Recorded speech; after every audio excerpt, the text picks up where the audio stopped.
ਜੀ ਸਾਰੇ ਦੋਸਤਾਂ ਨੂੰ ਜੀ ਆਇਆਂ ਲਾਇਲਪੁਰ ਯੰਗ ਹਿਸਟੋਰੀਅਨ ਕਲੱਬ ਦੇ ਹਿਸਟਰੀ ਲੈਕਚਰ ਸੀਰੀਜ਼ ਦੇ ਵਿੱਚ ਜਿਹੜੇ ਮੇਰੇ ਦੋਸਤ ਸਾਨੂੰ ਵੇਖ ਰਹੇ ਨੇ ਉਹਨਾਂ ਨੂੰ ਬੇਨਤੀ ਹੈ, ਦਰਖਾਸਤ ਹੈ ਕਿ ਤੁਸੀਂ ਇਹਨੂੰ ਸ਼ੇਅਰ ਕਰ ਦਿਓ ਤਾਂ ਕਿ ਬਾਕੀ ਦੋਸਤ ਵੀ ਆ ਜਾਣ ਔਰ ਉਚੇਚਾ ਕਰਕੇ ਜਿਹੜੇ ਸਾਡੇ ਨਾਲ ਪ੍ਰੋਫੈਸਰ ਹਜ਼ਰਾਤ ਨੇ ਜਾਂ ਉਸਤਾਦ ਨੇ ਉਹਨਾਂ ਸਾਰਿਆਂ ਨੂੰ ਇੱਕ ਕਿ ਤੁਸੀਂ ਇਹ ਜਿਹੜਾ ਆਪਣੇ WhatsApp ਗਰੁੱਪ ਨੇ ਅੱਜ ਕੱਲ੍ਹ ਆਨਲਾਈਨ ਕਲਾਸਿਸ ਦੀ ਵਜ੍ਹਾ ਤੋਂ ਸਟੂਡੈਂਟ ਆਨਲਾਈਨ ਨੇ ਤੇ ਉੱਥੇ ਵੀ ਤੁਸੀਂ ਇਹਨਾਂ ਨੂੰ ਸ਼ੇਅਰ ਕਰ ਦਿਓ, ਇਸ ਸੁਨਾਹ ਨੂੰ ਦੇ ਦਿਓ ਤਾਂ ਕਿ ਸਾਰੇ ਲੋਕ ਆ ਜਾਣ। ਔਰ ਅੱਜ ਦਾ ਮੈਂ ਸਮਝਣਾ ਕਿ ਇੱਕ ਬਹੁਤ ਅਹਿਮ ਔਰ ਵੱਡਾ ਲੈਕਚਰ ਹੈ ਜਿਹਦੇ ਵਿੱਚ ਸਾਰੇ ਦੋਸਤਾਂ ਨੂੰ ਰਲ ਮਿਲ ਕੇ ਆਉਣਾ ਚਾਹੀਦਾ ਤੇ ਅੱਜ ਦੀ ਗੱਲਬਾਤ ਜਿਹੜੀ ਨਾ ਸਾਂਝੀ ਕਰਨੀ ਚਾਹੀਦੀ ਹੈ, ਆਪਣੀ ਵੀ ਔਰ ਜਿਹੜੇ ਸਾਡੇ ਨਾਲ ਸਕਾਲਰ ਹੋਣਗੇ ਉਹਨਾਂ ਦੀ ਵੀ ਸੁਣਨੀ ਪਏਗੀ।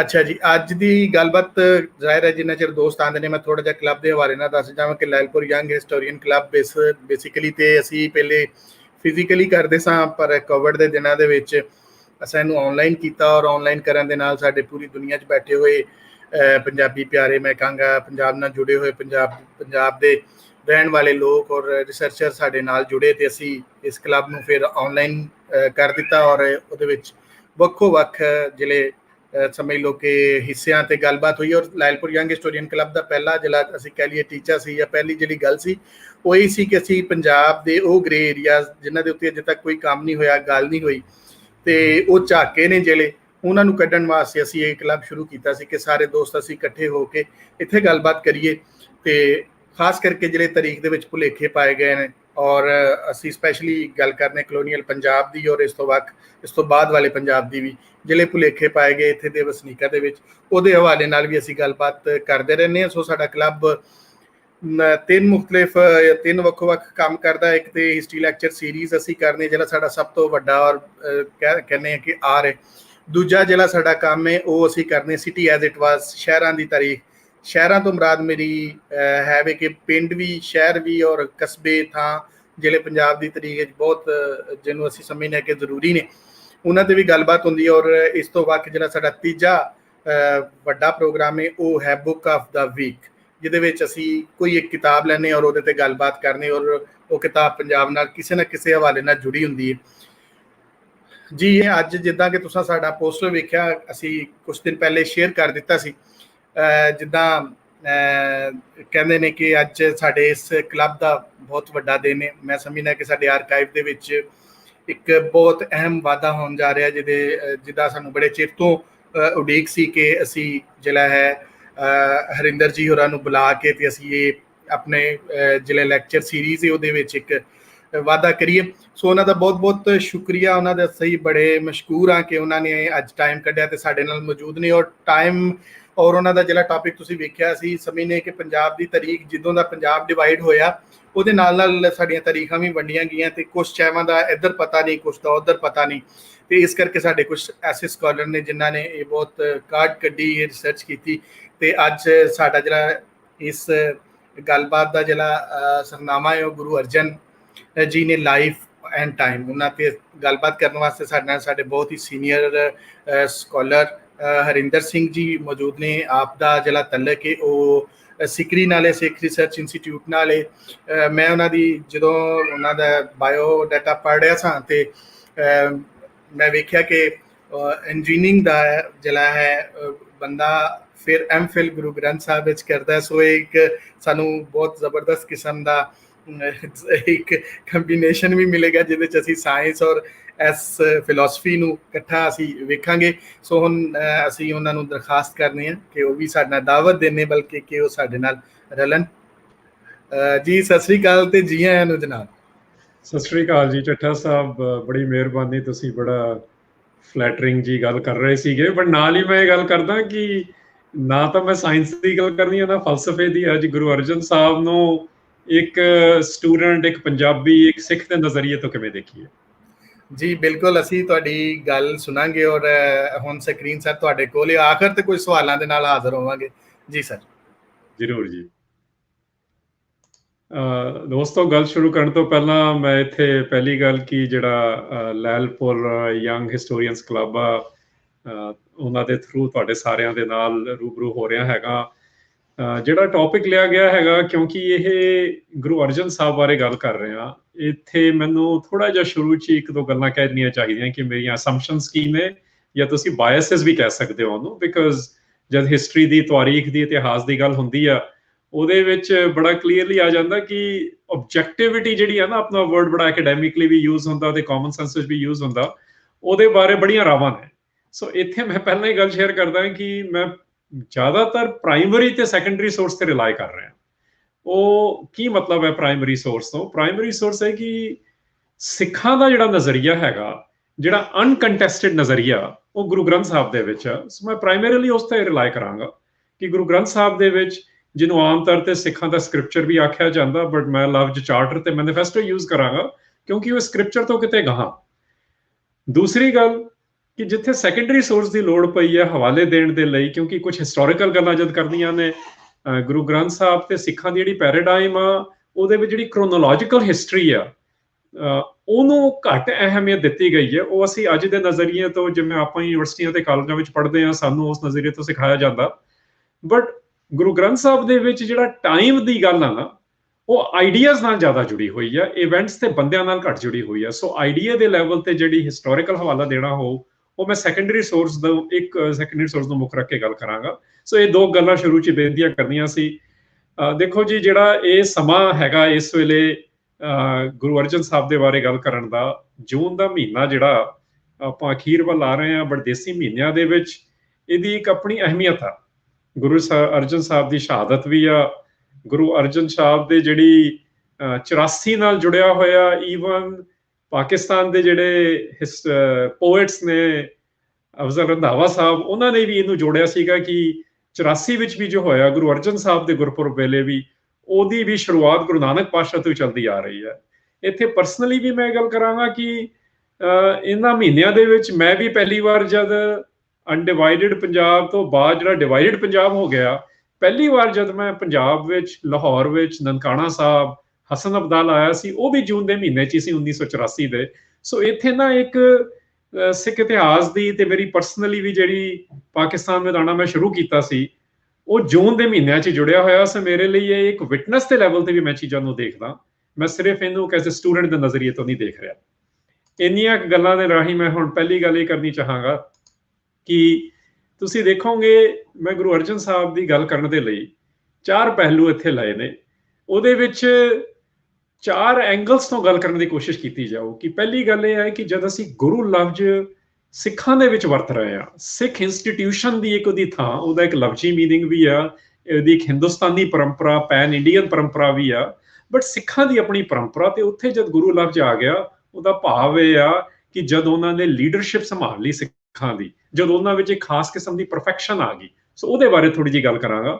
ਉਸ ਤੋਂ ਬਾਅਦ ਜਿਹੜੇ ਉਹਨਾਂ ਦੇ 2 ਵੱਡੇ, ਸਭ ਤੋਂ ਵੱਡੇ ਅਸੀਂ ਇੰਸਟੀਟਿਊਸ਼ਨਲ ਡਿਵੈਲਪਮੈਂਟਸ ਕਹਾਂਗੇ, ਉਹ ਚਾਰਟਰ ਜਿਹਨੂੰ ਮੈਂ ਕਹਿ ਰਿਹਾ ਗੁਰੂ ਗ੍ਰੰਥ ਸਾਹਿਬ, ਜਿਹੜਾ ਉਸ ਵੇਲੇ ਆਦਿ ਗ੍ਰੰਥ ਆਖਿਆ ਜਾਂਦਾ ਸੀ, ਉਹਦੇ ਬਾਰੇ ਗੱਲ ਕਰਾਂਗਾ ਕਿ ਉਹ ਕਿੰਨਾ ਵੱਡਾ ਕੰਮ ਹੋ ਰਿਹਾ ਸੀ ਕਿ ਇਸ ਕਿਸਮ ਦਾ ਕਨਸਟੀਟਿਊਸ਼ਨ ਡਿਵੈਲਪ ਕੀਤਾ ਜਾ ਰਿਹਾ, ਜਿਹੜਾ ਇੱਕ ਥਾਂ, ਇੱਕ ਲੋਕਾਂ ਲਈ, ਇੱਕ ਜਗ੍ਹਾ ਨਾਲ, ਇੱਕ ਮਜ਼ਹਬ ਨਾਲ ਨਹੀਂ ਜੁੜਿਆ ਹੋਇਆ, ਇੱਕ ਯੂਨੀਵਰਸਲ ਲੈਵਲ ਦਾ ਕਨਸਟੀਟਿਊਸ਼ਨ ਡਿਵੈਲਪ ਕੀਤਾ ਜਾ ਰਿਹਾ। ਇਸੇ ਨਾਲ ਫਿਰ ਉਸ ਕਨਸਟੀਟਿਊਸ਼ਨ ਨੂੰ ਹਾਈਜ਼ ਕਰਨ ਲਈ ਕੋਈ ਸੈਂਟਰ ਚਾਹੀਦਾ। ਸੋ ਜਿਹੜਾ ਅੰਮ੍ਰਿਤਸਰ, ਦਰਬਾਰ ਸਾਹਿਬ, ਹਰਮੰਦਰ ਸਾਹਿਬ, ਜਿਹੜੇ ਲਫ਼ਜ਼ ਅਸੀਂ ਆਮ ਯੂਜ਼ ਕਰਦੇ ਹਾਂ, ਪਪੂਲਰ ਹੋ ਗਏ ਆ, ਉਹ ਸੈਂਟਰ ਦੇ ਨਾਲ ਜਿਹੜੀ ਉਹਨਾਂ ਦੀ ਲੈਗੇਸੀ ਜੁੜੀ ਹੋਈ ਹੈ, ਉਹਦੀ ਗੱਲ ਕਰਾਂਗੇ। ਤੇ ਇਵੈਂਚੁਅਲੀ ਜਿਹੜਾ ਸਫ਼ਰ ਸ਼ਹਾਦਤ ਦੇ ਲੈਵਲ ਤੇ ਪੂਰਾ ਹੁੰਦਾ ਹੈਗਾ, ਉਹਦੇ ਬਾਰੇ ਕੁਝ ਗੱਲਾਂ ਕੀਤੀਆਂ ਜਾਣਗੀਆਂ। ਸੋ ਗੁਰੂ ਅਰਜਨ ਸਾਹਿਬ ਦੀ ਜਿਹੜੀ ਜਰਨੀ ਆ, ਉਹ ਸਿੱਖ ਨਜ਼ਰੀਏ ਤੋਂ ਜਦੋਂ ਗੁਰੂ ਬਣ ਜਾਂਦੇ ਨੇ, ਤੇ ਸਿੱਖ ਨਜ਼ਰੀਏ ਤੋਂ ਜਦੋਂ ਉਹਨਾਂ ਦੀ ਸ਼ਹਾਦਤ ਹੁੰਦੀ ਆ, ਇਹ 4 ਪਹਿਲੂਆਂ ਦੇ ਵਿਚਾਲੇ ਉਹਨਾਂ ਦੇ ਵੱਡੇ ਸੈਂਟਰਸ, ਉਹਨਾਂ ਨੇ ਇੰਸਟੀਟਿਊਸ਼ਨਲ ਡਿਵੈਲਪਮੈਂਟ ਕੀਤੀ, ਉਹਦੀ ਗੱਲ ਕਰਾਂਗੇ। ਸੋ ਪਹਿਲੀ ਗੱਲ ਕਰਦੇ ਹਾਂ ਗੁਰੂ ਦੀ। ਦੇਖੋ, ਸਿੱਖਾਂ ਦੇ ਵਿੱਚ ਜਿਹੜਾ ਗੁਰੂ ਲਫ਼ਜ਼ ਆ, ਇਹ ਐਕਚੁਅਲ ਜੇ ਮੈਂ ਇੱਕ ਵਰਡ ਪਿਕ ਕਰਨਾ ਹੋਵੇ, ਅੰਗਰੇਜ਼ੀ ਵਿੱਚ ਮੈਂ ਵੀ ਲਿਖਤਾ ਹੈਗਾ ਪਰਫੈਕਸ਼ਨ। ਕਿਉਂ ਲਿਖਿਆ ਹੈ? ਕਿਉਂਕਿ ਗੁਰੂ ਗ੍ਰੰਥ ਸਾਹਿਬ ਵਿੱਚ ਕੰਟੈਕਚੁਅਲਾਈਜ਼ ਕਰਨਾ ਬਹੁਤ ਜ਼ਰੂਰੀ ਆ। ਗੁਰੂ ਗ੍ਰੰਥ ਸਾਹਿਬ ਦੇ ਵਿੱਚ ਗੁਰੂ ਲਫ਼ਜ਼ ਜਦ ਆਇਆ, ਉੱਥੇ ਦੱਸਿਆ ਗਿਆ ਕਿ ਗੁਰੂ ਇਨਫੈਲਿਬਲ ਆ। ਇਨਫੈਕਟ ਐਗਜ਼ੈਕਟ ਲਾਈਨ ਹੈਗੀ, ਭੁੱਲਣ ਅੰਦਰ ਸਭ ਕੋ ਅਭੁੱਲ ਗੁਰੂ ਕਰਤਾਰ। ਗੁਰੂ ਤੇ ਕਰਤਾਰ, ਵਿਚ ਮੀਨਸ ਜਿਹੜਾ ਗੁਰੂ ਹੈਗਾ ਤੇ ਜਿਹੜਾ ਕਰਤਾਰ ਆ, ਕ੍ਰੀਏਟਰ ਹੈਗਾ, ਇਹ ਦੋਨੋਂ ਇਨਫੈਲਿਬਲ ਹੋ ਜਾਂਦੇ ਨੇ। ਨਾਓ ਦਿਸ ਪੁਟਸ ਅਸ ਇਨ ਅ ਵੈਰੀ ਡਿਫਰੈਂਟ ਪੈਰਾਡਾਈਮ, ਕਿਉਂਕਿ ਗਲੋਬਲੀ ਜਦ ਅਸੀਂ ਸਿੱਖਾਂ ਨੂੰ ਸਮਝਣ ਦੀ ਕੋਸ਼ਿਸ਼ ਕਰੀਦੀ ਆ ਜਾਂ ਗੁਰੂ ਸਾਹਿਬਾਨ ਨੂੰ ਸਮਝਣ ਦੀ ਕੋਸ਼ਿਸ਼ ਕਰੀਦੀ ਆ, ਅਸੀਂ ਨਾ ਕਿਸੇ ਖਾਨੇ ਵਿੱਚ ਉਹਨੂੰ ਐਡਜਸਟ ਕਰਕੇ ਸਮਝਣ ਦੀ ਕੋਸ਼ਿਸ਼ ਕਰਦੇ ਹਾਂ, ਬਟ ਐਕਚੁਅਲੀ ਉਹ ਖਾਨੇ 'ਚ ਸਿੱਖੀ ਫਿੱਟ ਨਹੀਂ ਆਉਂਦੀ। ਕਿਉਂਕਿ ਜੇ ਅਸੀਂ ਜਿਹੜੀਆਂ ਰਿਲੀਜੀਅਸ ਟ੍ਰੈਡੀਸ਼ਨਸ ਨੇ ਦੁਨੀਆ ਦੀਆਂ, ਉਹਨਾਂ ਦੀਆਂ ਆਪਣੀਆਂ ਪੈਰਾਡਾਈਮਸ ਨੇ, ਜਿਹੜੀਆਂ ਪੋਲੀਟੀਕਲ ਟ੍ਰੈਡੀਸ਼ਨਸ ਨੇ ਉਹਨਾਂ ਦੀਆਂ ਆਪਣੀਆਂ ਪੈਰਾਡਾਈਮਸ ਨੇ, ਬਿਲੀਫ ਸਿਸਟਮਸ ਵੱਖਰੇ ਵੱਖਰੇ ਨੇ। ਸੋ ਸਿੱਖਾਂ ਦੇ ਵਿੱਚ ਜਦ ਗੁਰੂ ਲਫ਼ਜ਼ ਆ ਗਿਆ, ਇੱਥੇ ਗੱਲ ਇਹ ਆ ਗਈ ਕਿ ਉਹ ਇਨਫੈਲਿਬਿਲਿਟੀ ਆ ਗਈ, ਅਭੁੱਲਤਾ ਆ ਗਈ, ਮਤਲਬ ਦੇਰ ਇਜ਼ ਨੋ ਪੋਸਿਬਿਲਿਟੀ ਕਿ ਉਹਨਾਂ ਨੇ ਕੋਈ ਮਿਸਟੇਕ ਕੀਤੀ ਹੋਵੇ।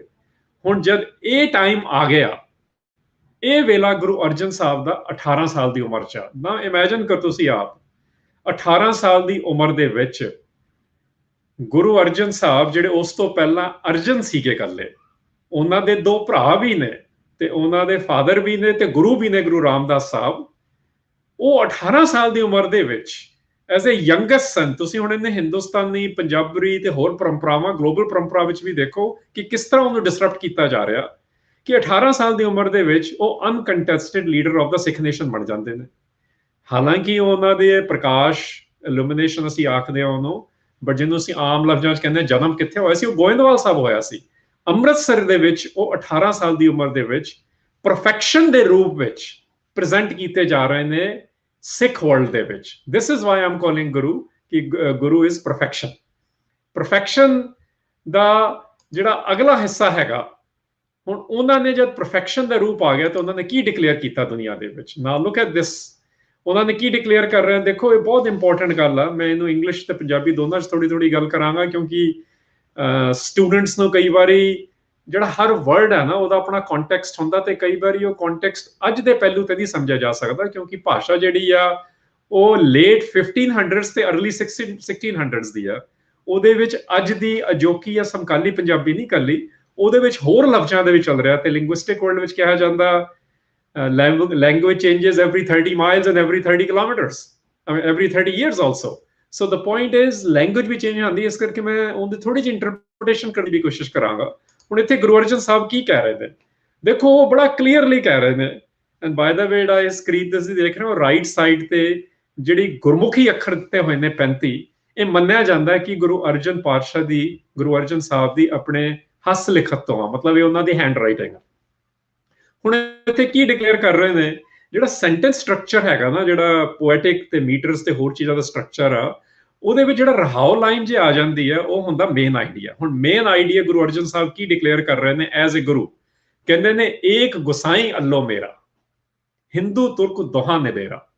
ਇਹ ਬਹੁਤ ਇੰਪੋਰਟੈਂਟ ਗੱਲ ਆ, ਕਿਉਂਕਿ ਉਸ ਵੇਲੇ ਜਿਵੇਂ ਅੱਜ ਵੀ ਪ੍ਰੈਜ਼ੈਂਟ ਕੀਤਾ ਜਾਂਦਾ, ਗੁਰੂ ਨਾਨਕ ਪਾਤਸ਼ਾਹ ਵੇਲੇ ਵੀ ਸੀ 1469 ਦੇ ਵਿੱਚ, ਤੇ ਇਹ ਗੁਰੂ ਅਰਜਨ ਪਾਤਸ਼ਾਹ ਵੇਲੇ ਉਹ ਆਪ ਲਿਖ ਰਹੇ ਨੇ, ਪਰਸਨਲ ਟੈਸਟਮਨੀ ਦੇ ਰਹੇ ਨੇ। ਇਹ ਕੋਈ ਸੈਕੰਡਰੀ ਜਾਂ ਥਰਡ ਲੈਵਲ ਜਾਂ ਪਿਛਲੇ 30 ਸਾਲਾਂ ਦੀ ਕਿਤਾਬ ਚੋਂ ਨਹੀਂ ਕੱਢਿਆ ਹੋਇਆ। ਉਹ ਕਹਿ ਰਹੇ ਨੇ ਕਿ ਮੇਰਾ ਤਾਂ ਗੁਸਾਈ ਤੇ ਅੱਲਾ ਇੱਕੋ ਹੀ ਆ, ਤੇ ਨਾ ਮੈਂ ਹਿੰਦੂਆਂ ਵਾਲੀ ਲੜਾਈ 'ਚ, ਨਾ ਮੈਂ ਮੁਸਲਮਾਨਾਂ ਵਾਲੀ ਲੜਾਈ 'ਚ, ਉਹਨਾਂ ਤੋਂ ਗਾਹਾਂ ਦੀ ਲੜਾਈ ਦੀ ਜਿਹੜੀ ਅਗਲੀ ਗੱਲ ਆ ਮੈਂ ਉਹ ਕਰ ਰਿਹਾ। ਹੁਣ ਇਹ ਗੱਲ ਬਹੁਤ ਸਮਝਣ ਵਾਲੀ ਹੈਗੀ, because he is saying I'm neither Hindu nor Muslim. I am not interested in that fight, who is better or who is less. He is saying I am going ahead of it. ਹੁਣ ਦੇਖੋ ਜਿਹੜੇ ਲਫ਼ਜ਼ ਦੇਖੋ ਕਿੰਨੇ ਖੂਬਸੂਰਤ ਨੇ, ਵਰਤਨਾ ਰਹੋ ਨਾ ਮੈਂ ਰਮਦਾਨਾ, ਤਿਸ ਸੇਵੀ ਜੋ ਰੱਖਿਆ ਨਿਦਾਨਾ। ਬੇਸਿਕਲੀ ਜਿਹੜੀਆਂ ਰਿਚੁਅਲਸ ਜਾਂ ਵਰਸ਼ਿਪ ਮੋਡਸ ਨੇ, 2 ਲਾਰਜਰ ਸੈਮੈਟਿਕ ਟ੍ਰੈਡੀਸ਼ਨ ਦੇ ਰਿਪਰੈਜ਼ੈਂਟੇਟਿਵ ਇਸਲਾਮ ਆ ਸਾਊਥ ਏਸ਼ੀਆ ਦਾ, ਤੇ ਜਿਹੜਾ ਇੰਡਿਕ ਟ੍ਰੈਡੀਸ਼ਨ ਦੇ ਵਿੱਚ ਜਿਹਨੂੰ ਹਿੰਦੂਇਜ਼ਮ, ਜੈਨਿਜ਼ਮ, ਬੁੱਧਿਜ਼ਮ ਆ ਜਾਂਦਾ, ਉਹਨਾਂ ਦਾ ਟ੍ਰੈਡੀਸ਼ਨ ਰਿਪਰੈਜ਼ੈਂਟ ਹੈਜਮੋਨਿਕ ਕਲਚਰ ਦੇ ਵਿੱਚ ਇੰਡੀਆ ਦਾ ਹਿੰਦੂ ਐਂਗਲ ਤੋਂ ਆ ਰਿਹਾ ਸੀ। ਸੋ ਉਸ ਦੋਜ਼ ਰਵਾਇਤਾਂ ਦੇ ਮਜ਼ਹਬਾਂ ਨੂੰ ਮੁੱਖ ਰੱਖ ਕੇ ਗੱਲ ਕੀਤੀ ਜਾ ਰਹੀ ਹੈ। ਨਾਲੇ ਕਹਿੰਦੇ ਨੇ ਹਜ ਕਾਬੇ ਜਾਓ ਨਾ ਤੀਰਥ ਪੂਜਾ, ਏਕੋ ਸੇਵੀ ਅਵਰ ਨਾ ਦੂਜਾ। essentially at the end even he says ਨਾ ਹਮ ਹਿੰਦੂ ਨਾ ਮੁਸਲਮਾਨ, ਅੱਲਾ ਰਾਮ ਕਾ ਪਿੰਡ ਪ੍ਰਾਨ। essentially he is saying ਕਿ 1581 ਦੇ ਵਿੱਚ 18 ਸਾਲ ਦੀ ਉਮਰ ਵਿੱਚ ਜਦੋਂ ਗੁਰੂ ਸਾਹਿਬਾਨ ਬਣ ਜਾਂਦੇ ਨੇ, ਆਪਣਾ ਐਲਾਨ ਕਰ ਰਹੇ ਨੇ ਕਿ ਮੈਂ what do I believe in. so he is saying ਕਿ ਮੈਂ ਤਾਂ ਉਹਨੂੰ ਬਿਲੋਂਗ ਕਰਦਾ, ਰੱਬ ਨੂੰ, ਇੱਕ ਓੰਕਾਰ ਨੂੰ, ਜਿਹੜੇ ਗੁਰੂ ਨਾਨਕ ਦੇ ਲਫ਼ਜ਼ਾਂ ਵਿੱਚ ਡੈਕਲੇਰੇਸ਼ਨ ਹੋਈ ਸੀ, ਇੱਕ ਨੂੰ ਬਿਲੋਂਗ ਕਰਦਾ। ਸੋ ਉਹਦੀ ਮੈਂ ਜੇ ਰਫ ਇੰਟਰਪ੍ਰੀਟੇਸ਼ਨ ਕਰਾਂ, ਮੈਂ ਉਹ ਇੰਡੀਜਨਸ ਟਰਮ ਨੂੰ ਰੱਖਣਾ ਚਾਹੁੰਦਾ, ਕਿਉਂਕਿ ਹਰ ਵਰਡ ਨੂੰ ਜੇ ਗੋਡ ਟ੍ਰਾਂਸਲੇਟ ਕਰਦੇ ਆ ਗੱਲ ਨਹੀਂ ਬਣਦੀ। ਕਹਿੰਦੇ ਗੁਸਾਈ ਵੀ ਤੇ ਅੱਲਾ ਵੀ ਮੇਰੇ ਲਈ ਤਾਂ ਉਹ ਇੱਕੋ ਹੀ ਆ, ਤੇ ਮੈਂ ਹਿੰਦੂਆਂ ਤੇ ਮੁਸਲਮਾਨਾਂ ਦੀ ਜਿਹੜੀ ਇਸ ਮਤਭੇਦ ਸੀ ਮਜ਼ਹਬਾਂ ਦੇ ਲੈਵਲ ਤੇ, ਉਹਦੇ ਚੋਂ ਬਾਹਰ ਆ ਕੇ ਗੱਲ ਕਰ ਰਿਹਾ, ਕਿਉਂਕਿ ਮੇਰੇ ਲਈ ਮੈਂ ਕੱਲਾ ਹਜ ਨਹੀਂ ਕਰਨ ਜਾ ਰਿਹਾ ਕਾਬੇ ਤੇ ਮੈਂ ਪੂਜਾ ਵੀ ਨਹੀਂ ਕਰਨ ਜਾ ਰਿਹਾ ਤੀਰਥਾਂ ਤੇ, ਪਿਲਗ੍ਰਿਮੇਜਸ ਤੇ। And I serve only the one, no other. I neither perform puja nor namaz, ਤੇ ਮੈਂ ਸਲੂਟ ਕਰ ਰਿਹਾ, ਮੈਂ ਨਮਸਕਾਰ ਕਰ ਰਿਹਾ ਫਾਰਮਲੈਸ ਵਨ ਨੂੰ ਆਪਣੇ ਦਿਲ ਦੇ ਵਿੱਚ, ਇਸ ਕਰਕੇ ਨਾ ਮੈਂ ਹਿੰਦੂ ਹਾਂ, ਨਾ ਮੈਂ ਮੁਸਲਮਾਨ ਹਾਂ, ਤੇ ਮੇਰੀ ਬੋਡੀ ਤੇ ਮੇਰੀ ਬੀਇੰਗ, ਮੇਰੀ ਲਾਈਫ, ਮੇਰੀ breath belongs to Allah and Ram. So ਅੱਜ ਦੇ ਦੁਨੀਆ ਦੇ ਵਿੱਚ ਇਹਨੂੰ ਕਿਹਾ ਜਾਊਗਾ ਕਿ ਇੱਕ ਡਿਸਰਪਸ਼ਨ ਹੋ ਰਹੀ ਹੈ। ਡਿਸਰਪਸ਼ਨ ਜਿਹੜੀ ਇੱਕ ਬਾਈਨਰੀਜ਼ ਕ੍ਰੀਏਟ ਕਰ ਦਿੱਤੀਆਂ ਗਈਆਂ ਸੀ ਕਿ ਦਿਸ ਇਜ਼ ਬੈਟਰ ਔਰ that is better, which is superior, which is inferior. ਇਹ ਕੰਪਲੈਕਸਿਸ ਜਿਹੜੇ ਕ੍ਰੀਏਟ ਹੋ ਗਏ ਸੀ, ਜਿਹੜੀਆਂ ਆਈਡੀਓਲੋਜੀਕਲ ਲਾਰਜਰ ਬੈਟਲਸ ਚੱਲ ਰਹੀਆਂ ਸੀਗੀਆਂ ਸਾਊਥ ਏਸ਼ੀਆ ਦੇ ਵਿੱਚ, ਉਹਦੇ ਵਿੱਚ ਗੁਰੂ ਅਰਜਨ ਸਾਹਿਬ ਨੇ ਆਪਣੀ ਇਹ ਡਿਕਲੇਅਰ ਕੀਤੀ ਹੈ ਬੜੇ ਕਲੀਅਰਲੀ। ਤਾਂ ਅੱਜ ਵੀ ਜਦ ਡਿਪੈਂਡ ਕਰਦਾ ਕਿੱਥੇ ਹੈਗੇ ਦੁਨੀਆ ਦੇ ਵਿੱਚ, ਇਹਨੂੰ ਤਰੋੜ ਮਰੋੜ ਕੇ ਗੱਲ ਪੇਸ਼ ਕੀਤੀ ਜਾਂਦੀ ਆ ਗੁਰੂਆਂ ਬਾਰੇ ਵੀ, ਬਟ ਪ੍ਰਾਇਮਰੀ ਸੋਰਸ ਉਹਨਾਂ ਦੀ ਆਪਣੀ ਬਾਣੀ ਦੱਸ ਰਹੀ ਆ ਕਿ ਮੈਂ ਸਿਰਫ ਇੱਕ ਨੂੰ ਬਿਲੋਂਗ ਕਰਦਾ, ਤੇ ਲਵ ਚ ਉਹਨਾਂ ਨੇ ਵਰਡ ਏਕ ਵਰਤਿਆ, ਏਕ ਗੁਸਾਈ ਅੱਲੋਂ ਮੇਰਾ। I want to bring focus to that ਕਿਉਂਕਿ this one idea is very important, ਤੇ ਇਹ ਇੱਕ ਓੰਕਾਰ ਦੀ ਐਕਸਪਲੇਨੇਸ਼ਨ ਹੈਗੀ ਆ ਜਿਹੜੀ ਗਾਹਾਂ ਜਾ ਕੇ ਵੀ ਹੋਰ ਗੱਲ ਕਰਾਂਗੇ। ਸੋ ਇੱਥੇ ਵੈਰੀ ਬੇਸਿਕਲੀ ਗੱਲ ਇਹ ਸੀਗੀ ਹੁਣ ਤੱਕਰ ਦੀ ਕਿ ਗੁਰੂ ਅਰਜਨ ਸਾਹਿਬ ਨੂੰ ਜੇ ਸਮਝਣਾ, ਉਹਨਾਂ ਦਾ ਪ੍ਰਾਇਮਰੀ ਸੋਰਸ ਉਹਨਾਂ ਦੀ ਆਪਣੀ ਡੈਕਲੇਰੇਸ਼ਨ ਆ। ਉਹ ਆਪਣੀ ਡੈਕਲੇਰੇਸ਼ਨ ਚ ਕਹਿ ਰਹੇ ਆ ਆਈ ਬਿਲੋਂਗ ਟੂ ਵਨ, ਮੈਂ ਇੱਕ ਨੂੰ ਬਿਲੋਂਗ ਕਰਦਾ।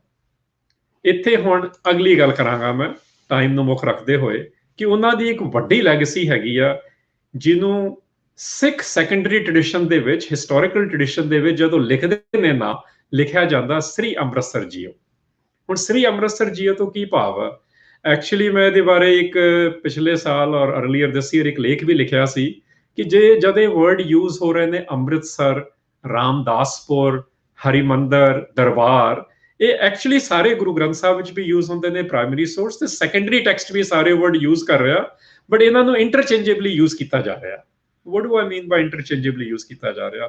ਦੇਖੋ ਗੁਰੂ ਅਰਜਨ ਸਾਹਿਬ ਨੇ, ਜਿਹਨੂੰ ਅੱਜ ਫੇਮਸਲੀ ਗੋਲਡਨ ਟੈਂਪਲ ਆਖਿਆ ਜਾਂਦਾ, ਉਸ ਕੰਪਲੈਕਸ ਨੂੰ, ਉਸ ਸੈਂਟਰ ਨੂੰ ਬਣਾਇਆ ਸੀ। ਇਹਦੇ ਬਾਰੇ ਕੋਈ ਸ਼ੱਕ ਨਹੀਂ ਆ।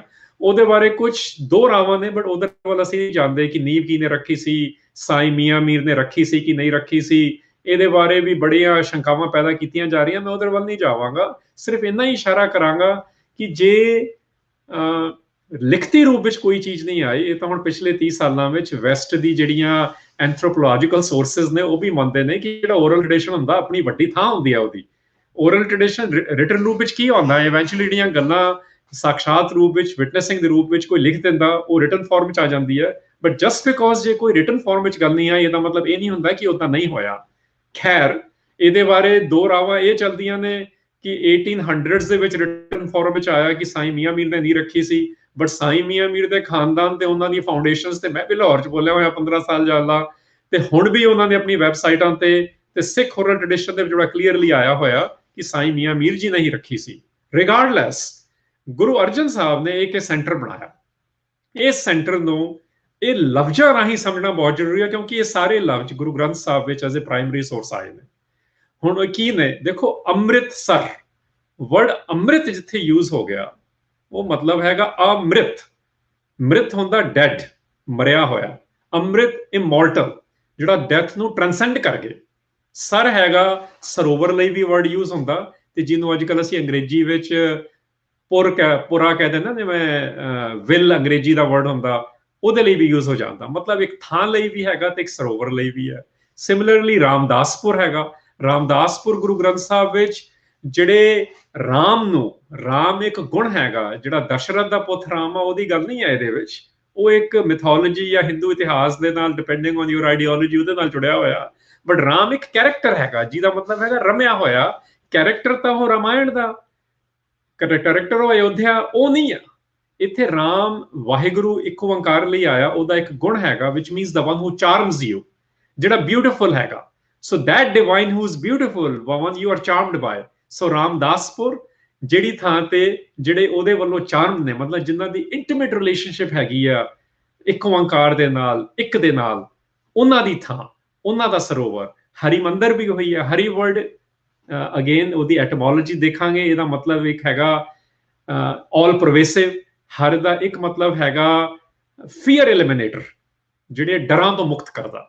ਸੋ ਹਰਿਮੰਦਰ ਉਹ ਥਾਂ, ਦਰ ਹੁੰਦੀ ਹੈ ਥਾਂ, ਗੇਟਵੇ, ਡੋਰਵੇ, ਜਿੱਥੇ ਫੀਅਰ ਨੂੰ ਐਲੀਮੀਨੇਟ ਕੀਤਾ ਜਾ ਰਿਹਾ। ਤੇ ਦਰਬਾਰ, ਐਜ਼ ਯੂ ਨੋ, ਸੂਫੀ ਸ਼ਰਾਈਨਸ ਨੂੰ ਵੀ ਦਰਬਾਰ ਆਖਿਆ ਜਾਂਦਾ, ਰਾਜੇ ਮਹਾਰਾਜਿਆਂ ਦੀ ਕੋਰਟਸ ਨੂੰ ਵੀ ਦਰਬਾਰ ਆਖਿਆ ਜਾਂਦਾ। ਤੇ ਗੁਰੂ ਅਰਜਨ ਸਾਹਿਬ ਦਾ ਇਹ ਐਲੀਮੈਂਟ ਵੀ ਹੈ ਕਿ ਇੱਥੇ ਗੁਰੂਆਂ ਦਾ ਦਰਬਾਰ ਵੀ ਲੱਗਦਾ ਸੀ। ਸੋ ਜਿਹੜੀਆਂ ਸਾਊਥ ਏਸ਼ੀਆ ਦੀਆਂ ਟ੍ਰੈਡੀਸ਼ਨਸ ਨੇ, ਪਲੱਸ ਜਿਹੜੀਆਂ ਸਿੱਖਾਂ ਦੀਆਂ ਰਵਾਇਤਾਂ ਨੇ ਉਹ ਸ੍ਰੀ ਅੰਮ੍ਰਿਤਸਰ ਜੀਓ ਜਿਹੜਾ ਸਿੱਖਾਂ ਦਾ ਲਫ਼ਜ਼ ਸੀਗਾ ਹਿਸਟੋਰਿਕਲੀ, ਉਹਦੇ ਵਿੱਚ 4 ਐਲੀਮੈਂਟ ਪੂਰੇ ਹੋ ਰਹੇ ਨੇ। ਤੇ ਉਹਦਾ ਮੈਂ ਇੱਕ ਤੁਹਾਨੂੰ ਐਵੀਡੈਂਸ ਦੇ ਲੈਵਲ ਤੇ ਗੱਲ ਕਰਾਂਗਾ, ਜਿਹੜਾ ਅਨਕੰਟੈਸਟਡ ਐਵੀਡੈਂਸ ਹੈਗਾ, ਉਹ ਹੈਗਾ ਕਿ ਹੈ ਕੀ ਇਹ ਥਾਂ।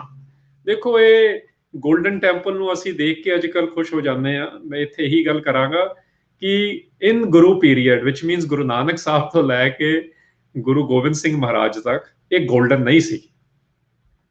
ਗੋਲਡ ਦੀ ਆਪਣੀ ਥਾਂ ਹੋਊਗੀ, ਅਹਿਮੀਅਤ ਹੋਊਗੀ, ਬਟ ਗੁਰੂਆਂ ਲਈ ਕਦੇ ਨਹੀਂ ਸੀ। ਗੁਰੂ ਅਰਜਨ ਸਾਹਿਬ ਨੇ ਜਦ ਇਹਨੂੰ ਮੁਕੰਮਲ ਕਰਾਇਆ, ਉਸ ਥਾਂ ਨੂੰ, ਉਸ ਕੰਪਲੈਕਸ ਨੂੰ, ਕੁਝ ਵੀ ਗੋਲਡਨ ਨਹੀਂ ਸੀ ਉਹਦੇ 'ਚ। ਇਹ ਮਹਾਰਾਜਾ ਰਣਜੀਤ ਸਿੰਘ ਨੇ ਗੋਲਡਨ ਕੀਤਾ ਸੀ 1833 ਔਨਵਰਡਸ। ਠੀਕ ਹੈ ਜੀ। ਸੋ ਇਹ ਹੈ ਕੀ ਥਾਂ? ਇਹ ਥਾਂ ਹੈਗੀ ਡਿੱਠੇ ਸਭੈ ਥਾਵ ਨਹੀਂ ਤੁਧ ਜਿਹਾ। ਇਹ ਗੁਰੂ ਅਰਜਨ ਸਾਹਿਬ ਦੇ ਆਪਣੇ ਲਫ਼ਜ਼ ਨੇ। ਕਿ ਮੈਂ ਇਹਦੇ ਬਾਰੇ ਮੈਂ ਇੱਕ ਥੋੜੀ ਜਿਹੀ ਹੋਰ ਗੱਲ ਕਰ ਦਵਾਂ ਕਿ ਜਦ ਇਹ ਕਿਹਾ ਜਾ ਰਿਹਾ ਨਾ, ਬੱਦੋ ਪੁਰਖ ਵਿਧਾਤੇ ਤਾਂ ਤੋ ਸੋਹਿਆ, ਵਸਦੀ ਸਗਨ ਅਪਾਰ ਅਨੂਪ ਰਾਮਦਾਸਪੁਰ, ਹਰ ਹਾਂ ਨਾਨਕ ਕਸਮਲ ਜਾਹੇ ਨਾਈਏ ਰਾਮਦਾਸ ਸਰ। ਦੇਖੋ, ਸਾਰੇ ਲਫ਼ਜ਼ ਇੱਥੇ ਆ ਰਹੇ ਨੇ। ਰਾਮਦਾਸਪੁਰ ਆ ਗਿਆ। ਕਈਆਂ ਨੇ ਇਹਨੂੰ ਫਿਜ਼ੀਕਲੀ ਕਹਤਾ ਕਿ ਗੁਰੂ ਰਾਮਦਾਸ ਪਾਤਸ਼ਾਹ ਲਈ ਸ਼ੁਰੂ ਕੀਤਾ ਗਿਆ ਸੀ, ਇਸ ਕਰਕੇ ਨਹੀਂ। ਰਾਮਦਾਸ ਜਿਹੜਾ ਵੋਟਰੀ ਹੈਗਾ, ਰਾਮ ਦਾ ਜਿਹੜਾ ਚਾਰਮਰ ਦਾ ਵੋਟਰੀ ਬਣ ਗਿਆ, ਉਹ ਆ ਰਾਮਦਾਸ। ਰਾਮਦਾਸਪੁਰ ਉਹ ਆ ਜਿੱਥੇ ਉਹ ਰਹਿੰਦੇ ਨੇ, ਰਾਮਦਾਸਰ ਉਹ ਆ ਜਿੱਥੇ ਉਹ ਜਾ ਕੇ ਨਹਾਉਂਦੇ ਨੇ। ਇੱਥੇ ਨਹਾਈਏ ਦਾ ਮਤਲਬ ਕੱਲਾ ਬੇਦਿੰਗ ਤਾਂ ਨਾ ਲੈ ਲਿਓ, ਇਹ ਪੋਇਟਰੀ ਵੀ ਹੈਗੀ, ਕਿਉਂਕਿ ਫਿਜ਼ੀਕਲ ਸਪੇਸ ਹੁੰਦੀ ਆ, ਫਿਜ਼ੀਕਲ ਸਪੇਸ ਦੇ ਪਿੱਛੇ ਇੱਕ ਵਿਜ਼ਨ ਹੁੰਦੀ ਆ। ਬੇਦਿੰਗ ਦਾ ਮਤਲਬ ਲਰਨਿੰਗ ਤੋਂ ਹੁੰਦਾ ਹੈਗਾ। ਜਦ ਅਸੀਂ ਪੋਇਟਿਕਲੀ, ਜਿਵੇਂ ਹਰ ਹਾਂ ਦੀ ਇੱਕ ਪੋਇਟਰੀ ਦਾ ਮੀਟਰ ਹੈਗਾ, ਉਹਦੇ ਬਾਰੇ ਆਪਣਾ ਅੱਜ ਦਾ ਵਿਸ਼ਾ ਨਹੀਂ ਹੈ, ਬਟ ਇਹਨੂੰ ਜਦ ਅਸੀਂ ਉਸ ਰੂਪ ਵਿੱਚ ਦੇਖਦੇ ਹਾਂ, ਇਹਦੀਆਂ ਕਈ ਡਾਇਮੈਂਸ਼ਨਾਂ ਸਾਡੇ ਸਾਹਮਣੇ ਆਉਂਦੀਆਂ ਨੇ, ਤੇ ਐਟ ਮਿਨੀਮਮ ਉਹਦੀ ਜਿਹੜੀ ਡਾਇਮੈਂਸ਼ਨ ਸਾਡੇ ਸਾਹਮਣੇ ਆਉਂਦੀ ਆ ਕਿ ਉਹਨੂੰ ਸਾਨੂੰ ਇੰਟਰਪ੍ਰੀਟ ਕਰਨਾ ਪੈਂਦਾ ਕਿ what is it telling us to do. ਇਹ ਸ੍ਰੀ ਅੰਮ੍ਰਿਤਸਰ ਜੀ ਤੁਸੀਂ ਇੱਥੇ ਨੋਟਿਸ ਕਰੋਗੇ, ਮੈਂ ਪੰਜਾਬ ਲਿਖ ਕੇ 1552 to 1606 ਵੀ ਲਿਖਿਆ। ਇਹ ਕਿਉਂ ਲਿਖਿਆ? ਦੇਖੋ, ਗੁਰੂ ਅਰਜਨ ਸਾਹਿਬ ਨੇ ਇਹਦਾ ਇਹ ਰੂਪ ਜਿਹੜਾ ਅੱਜ ਸਾਡੇ ਸਾਹਮਣੇ ਆ, ਲਾਰਜਲੀ ਇਹ ਰੂਪ ਸੀ ਗੁਰੂ ਅਰਜਨ ਸਾਹਿਬ ਨੇ ਦਿੱਤਾ। ਬਟ ਇਸ ਥਾਂ ਦੀ ਕਾਰਵਾਈ ਜਿਹੜੀ ਆ, ਇੰਸਟੀਟਿਊਸ਼ਨਲ ਡਿਵੈਲਪਮੈਂਟ ਜਿਹੜਾ ਹੈਗਾ, ਉਹ ਗੁਰੂ ਅਮਰਦਾਸ ਪਾਤਸ਼ਾਹ ਦਾ 3rd ਗੁਰੂ ਤੋਂ ਸ਼ੁਰੂ ਹੋ ਗਿਆ ਸੀ, ਕਿਉਂਕਿ ਅਕਬਰ ਦੇ ਨਾਲ ਰਿਲੇਟਡ ਉੱਥੇ ਉਸ ਵੇਲੇ ਦੀਆਂ ਕਨਵਰਸੇਸ਼ਨਸ ਨੇ, ਜਿਹੜੇ ਮੁਗਲ ਐਂਪਰਰ ਅਕਬਰ ਸੀਗੇ, ਕਿ ਥਾਂ ਕਿਵੇਂ ਇਕੱਠੇ ਕ੍ਰੀਏਟ ਕੀਤੀ ਗਈ। ਫਿਰ ਗੁਰੂ ਰਾਮਦਾਸ ਪਾਤਸ਼ਾਹ ਨੇ ਇੱਥੇ ਕੰਮ ਸ਼ੁਰੂ ਕਰਾਤਾ ਸੀ, ਤੇ ਗੁਰੂ ਅਰਜਨ ਪਾਤਸ਼ਾਹ ਨੇ ਇਸ ਕੰਪਲੈਕਸ ਦੇ ਵਿੱਚ, ਜਿਹਨੂੰ ਅੱਜ ਅਸੀਂ ਗੋਲਡਨ ਟੈਂਪਲ ਕੋਟ ਅਨਕੋਟ ਕਹਿੰਦੇ ਆ, ਹਰਮੰਦਰ ਸਾਹਿਬ ਆਖਦੇ ਆ, ਉਹ ਥਾਂ ਦੀ ਜਿਹੜੀ ਕਾਰਵਾਈ ਹੈ ਉਹ ਗੁਰੂ ਅਰਜਨ ਸਾਹਿਬ ਨੇ ਕਰਾਈ ਸੀ। ਤਾਂ ਮੈਂ ਉੱਥੇ ਸਾਰਾ ਲਿਖਿਆ ਹੈਗਾ ਕਿ ਇਹ ਇੰਨੀ ਛੇਤੀ ਕਿਸੇ ਰਿਸਪੌਂਸ ਨੂੰ, ਕਿਸੇ ਰਿਐਕਸ਼ਨ ਨੂੰ ਨਹੀਂ ਕਰਕੇ ਬਣਾਇਆ ਗਿਆ। ਇਹ ਬੜਾ ਥੌਟ ਆਊਟ ਕੰਮ ਸੀ, ਜਿੱਥੇ ਇੱਕ ਸੈਂਟਰ ਕ੍ਰੀਏਟ ਕੀਤਾ ਜਾ ਰਿਹਾ। ਉਹ ਸੈਂਟਰ ਕੀ ਹੈ, ਜਿਹਦੀ ਮੈਂ ਉਹਦੀ ਇੰਟਰਪ੍ਰੀਟੇਸ਼ਨ ਦੇਣ ਦੀ ਇੱਥੇ ਕੋਸ਼ਿਸ਼ ਕਰ ਰਿਹਾ ਕਿ ਗੁਰੂ ਅਰਜਨ ਸਾਹਿਬ ਕਹਿ ਰਹੇ ਨੇ ਕਿ ਜਿੱਥੇ ਇੱਕ ਕ੍ਰੀਏਟਰ ਦੇ ਵੱਲੋਂ ਇੱਕ ਬਿਊਟੀਫੁਲ ਥਾਂ ਬਣਾਈ ਜਾ ਰਹੀ ਹੈ। ਜਿਹੜਾ ਆਰਕੀਟੈਕਚਰਲ ਗੱਲ ਹੈ ਉਹਦੇ ਵੱਲ ਮੈਂ ਨਹੀਂ ਅੱਜ ਜਾਵਾਂਗਾ, ਬਟ ਗੁਰੂ ਅਰਜਨ ਸਾਹਿਬ ਜਦ ਇਸ ਕੰਪਲੈਕਸ ਨੂੰ ਕ੍ਰੀਏਟ ਕਰ ਰਹੇ ਨੇ, ਇਸ ਥਾਂ ਨੂੰ ਡਿਵੈਲਪ ਕਰ ਰਹੇ ਨੇ, ਉੱਥੇ ਜਿਹੜੇ ਬਾਜ਼ਾਰ ਕ੍ਰੀਏਟ ਕਰਾ ਰਹੇ ਨੇ, ਤਾਂ ਕਿ ਉੱਥੇ ਦੀ ਇਕਨੋਮਿਕਸ ਸੋਵਰੈਨਿਟੀ ਨਾਲ ਜੁੜੀ ਹੋਈ ਗੱਲ ਹੈ ਕਿ ਸੈਲਫ ਰਿਲਾਇੰਸ ਹੋਵੇ। ਜਿਹੜੇ ਉੱਥੇ ਰਬਾਬੀਆਂ ਦੀ ਇੱਕ ਗਲੀ ਬਣਾਈ ਜਾ ਰਹੀ ਹੈ, ਮਤਲਬ ਕਿ ਜਿਹੜੀ ਇਹ ਜਿਨ੍ਹਾਂ ਨੇ ਆ ਕੇ ਇੱਥੇ ਗਾਣਾ ਹੈਗਾ, ਉਹਨਾਂ ਨੂੰ ਵੀ ਕਿਵੇਂ ਵਸਾਉਣਾ। ਜਿਹਨੂੰ ਅੱਜ ਕੱਲ੍ਹ ਅਸੀਂ ਇਹਨੂੰ ਕਹਾਂਗੇ ਕਿ ਜਿਵੇਂ ਪ੍ਰਾਈਵੇਟ ਫਾਊਂਡੇਸ਼ਨਸ ਹੁੰਦੀਆਂ ਨੇ, ਜਿਵੇਂ ਰਿਆਸਤਾਂ ਹੁੰਦੀਆਂ ਨੇ, ਉਹਨਾਂ ਨੇ ਇੱਕ ਬੜਾ ਕੁਝ ਦੇਖਣਾ ਹੁੰਦਾ, ਲੌਂਗ ਟਰਮ ਪਲੈਨਿੰਗ, ਸਟ੍ਰੈਟੇਜਿਕਲੀ ਕੀ ਕਰਨ ਦੀ ਲੋੜ ਆ। ਇੱਕ ਸ਼ਹਿਰ ਵਸਾਇਆ ਜਾ ਰਿਹਾ। ਉਸ ਵੇਲੇ ਜੀਟੀ ਰੋਡ ਤਰਨਤਾਰਨ ਤੋਂ ਜਾਂਦੀ ਸੀ, ਅੰਮ੍ਰਿਤਸਰ ਇੰਨਾ ਵੱਡਾ ਸੈਂਟਰ ਬਣ ਗਿਆ ਕਿ ਜੀਟੀ ਰੋਡ ਇੱਥੋਂ ਨਿਕਲਣੀ ਸ਼ੁਰੂ ਹੋ ਗਈ। ਭਾਵ ਇੱਕ ਇਕਨੋਮਿਕ ਸੈਂਟਰ ਵੀ ਬਣਿਆ, ਇੱਕ ਪੋਲੀਟੀਕਲ ਪਾਵਰ ਦਾ ਸੈਂਟਰ ਵੀ ਬਣਿਆ।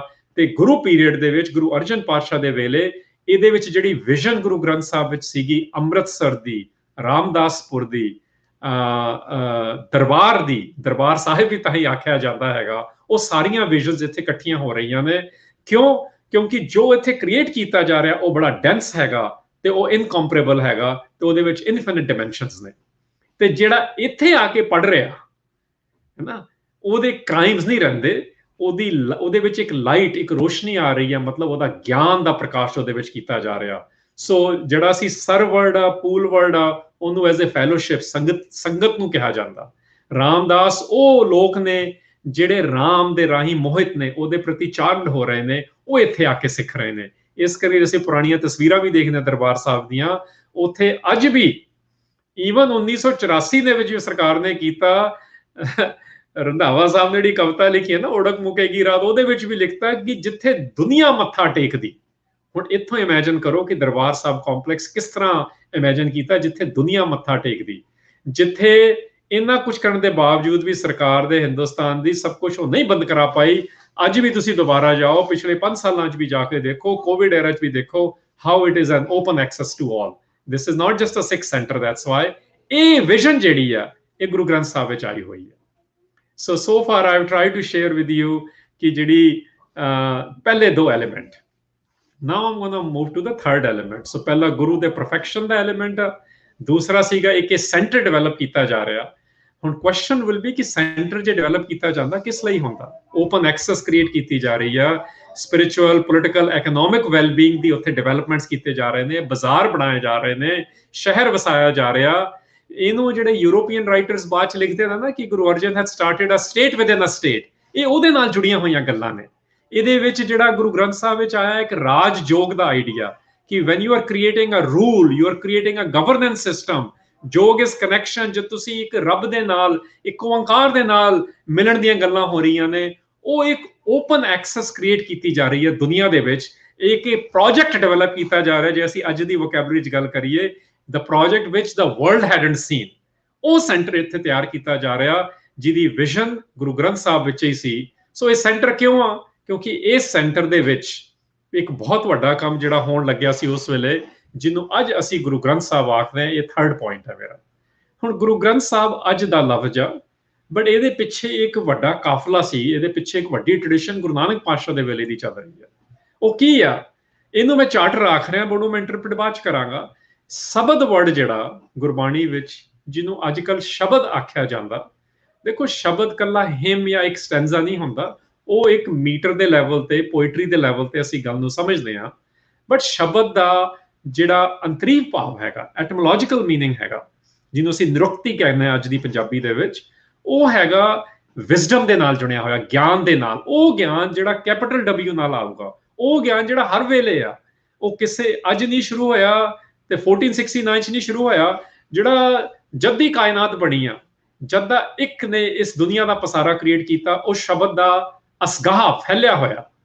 ਉਸ ਅਸਗਾਹ ਨੂੰ ਜਦ ਇਹ ਸੈਂਟਰ ਬਣਾਇਆ ਜਾ ਰਿਹਾ, ਉਹਨੂੰ ਸ਼ਬਦਾਂ ਨੂੰ ਸ਼ਬਦਾਂ ਦੇ ਰੂਪ ਵਿੱਚ ਇਕੱਠੇ ਕਰਕੇ ਜਿਹੜੀ ਕਲੈਕਟਿਵ ਵਿਜ਼ਡਮ ਹੈਗੀ, ਜਿਹੜਾ ਕਲੈਕਟਿਵ ਐਕਸਪੀਰੀਅੰਸ ਹੈਗਾ, ਉਹਨੂੰ ਪੋਥੀ ਦਾ ਰੂਪ ਦਿੱਤਾ ਗਿਆ। ਪੋਥੀਆਂ ਦਾ ਰੂਪ ਗੁਰੂ ਨਾਨਕ ਪਾਤਸ਼ਾਹ ਤੋਂ ਹੋਣਾ ਆਇਆ।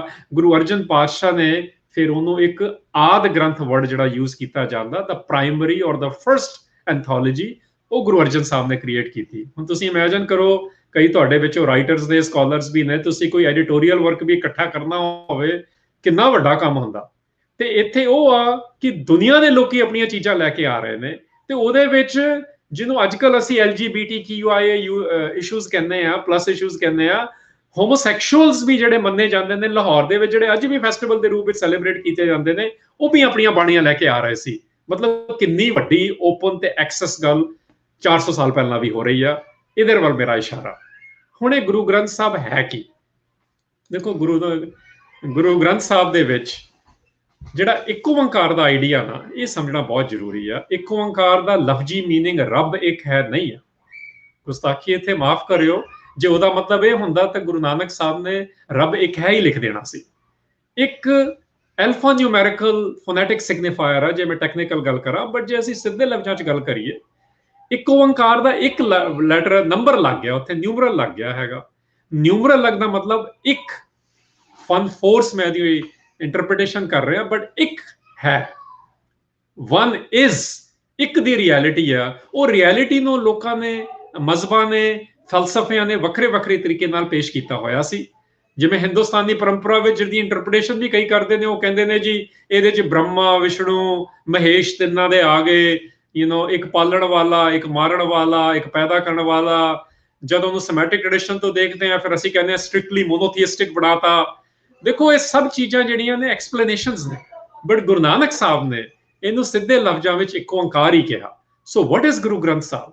ਗੁਰੂ ਗ੍ਰੰਥ ਸਾਹਿਬ ਦੀ ਓਪਨਿੰਗ ਹੀ ਇੱਕ ਓੰਕਾਰ ਤੋਂ ਆ। ਜਿੱਥੇ 1 ਨੰਬਰ ਆ ਜਾਂਦਾ ਨਾ, ਉੱਥੇ ਕੋਈ ਸੈਕੰਡ ਓਪੀਨੀਅਨ ਨਹੀਂ ਹੁੰਦਾ। ਕਿਉਂਕਿ ਪੰਜਾਬੀ ਵਿੱਚ ਜੇ ਅਸੀਂ ਇੱਕ ਲਿਖਦੇ ਆ, ਪੰਜਾਬੀ ਵਿੱਚ ਉਹਦਾ ਮਤਲਬ ਇੱਕ ਦਾ 1 ਵੀ ਹੋ ਸਕਦਾ, ਇੱਕ ਦਾ few ਵੀ ਹੋ ਸਕਦਾ, ਇੱਕ ਦਾ many ਵੀ ਹੋ ਸਕਦਾ। ਬਟ ਜਦ ਨਿਊਮਰਲ 1 ਆ ਗਿਆ ਉਹਦਾ ਮਤਲਬ 1 ਹੀ ਆ। ਸੋ ਜਿਹੜੀ ਇਹ ਸਿੰਗੂਲੈਰਿਟੀ ਕ੍ਰੀਏਟ ਕੀਤੀ ਕਿ ਪੂਰੇ, ਜੇ ਅੱਜ ਇਹਦੀ ਇੰਟਰਪ੍ਰੀਟੇਸ਼ਨ ਮੈਂ ਇਹ ਕਰਾਂਗਾ ਕਿ ਜੇ ਅੱਜ 7.5 ਬਿਲੀਅਨ ਲੋਕ ਦੁਨੀਆ 'ਚ ਰਹਿ ਰਹੇ ਨੇ, ਉਹ ਸਾਰਾ ਦਾ ਅੰਸ਼ ਜਿਹੜਾ, ਕਿਉਂਕਿ ਦੁਨੀਆ 'ਚ ਚੱਲ ਰਿਹਾ ਸੀ ਕਿ ਕਿਹੜੇ ਚੋਜ਼ਨ ਬੰਦੇ ਨੇ, ਕਿਹੜੇ ਸੁਪੀਰੀਅਰ ਬੰਦੇ ਨੇ, ਕਿਹੜੀਆਂ ਕੌਮਾਂ ਬੈਟਰ ਨੇ, ਉਹ ਸਾਰੀਆਂ ਡਿਸਰਪਟ ਕਰਤੀਆਂ ਇੱਕ ਓਂਕਾਰ ਨੇ ਕਿ ਹਰੇਕ ਦਾ ਐਗਜ਼ੈਕਟ ਸੇਮ ਅੰਸ਼ ਹੈਗਾ, ਸੇਮ DNA ਹੈਗਾ, ਉਹ 1 ਇੱਕ ਓਂਕਾਰ, ਉਹ ਵਨਨੈਸ ਇੱਥੋਂ ਕ੍ਰੀਏਟ ਹੋ ਰਹੀ ਹੈ। ਦੂਸਰੀ ਗੱਲ ਜਿਹੜੀ ਗੁਰੂ ਗ੍ਰੰਥ ਸਾਹਿਬ ਵਿੱਚ ਆਈ ਹੈ, ਉਹ ਨਾਮ ਦੀ ਬਹੁਤ ਤੇ ਇਹਦੀ ਬਹੁਤ ਘੱਟ ਗੱਲ ਹੁੰਦੀ ਆ। ਨਾਮ ਲਫ਼ਜ਼ ਬਹੁਤ ਜ਼ਿਆਦਾ ਰਿਪੀਟ ਹੁੰਦਾ ਗੁਰੂ ਗ੍ਰੰਥ ਸਾਹਿਬ ਦੇ ਵਿੱਚ।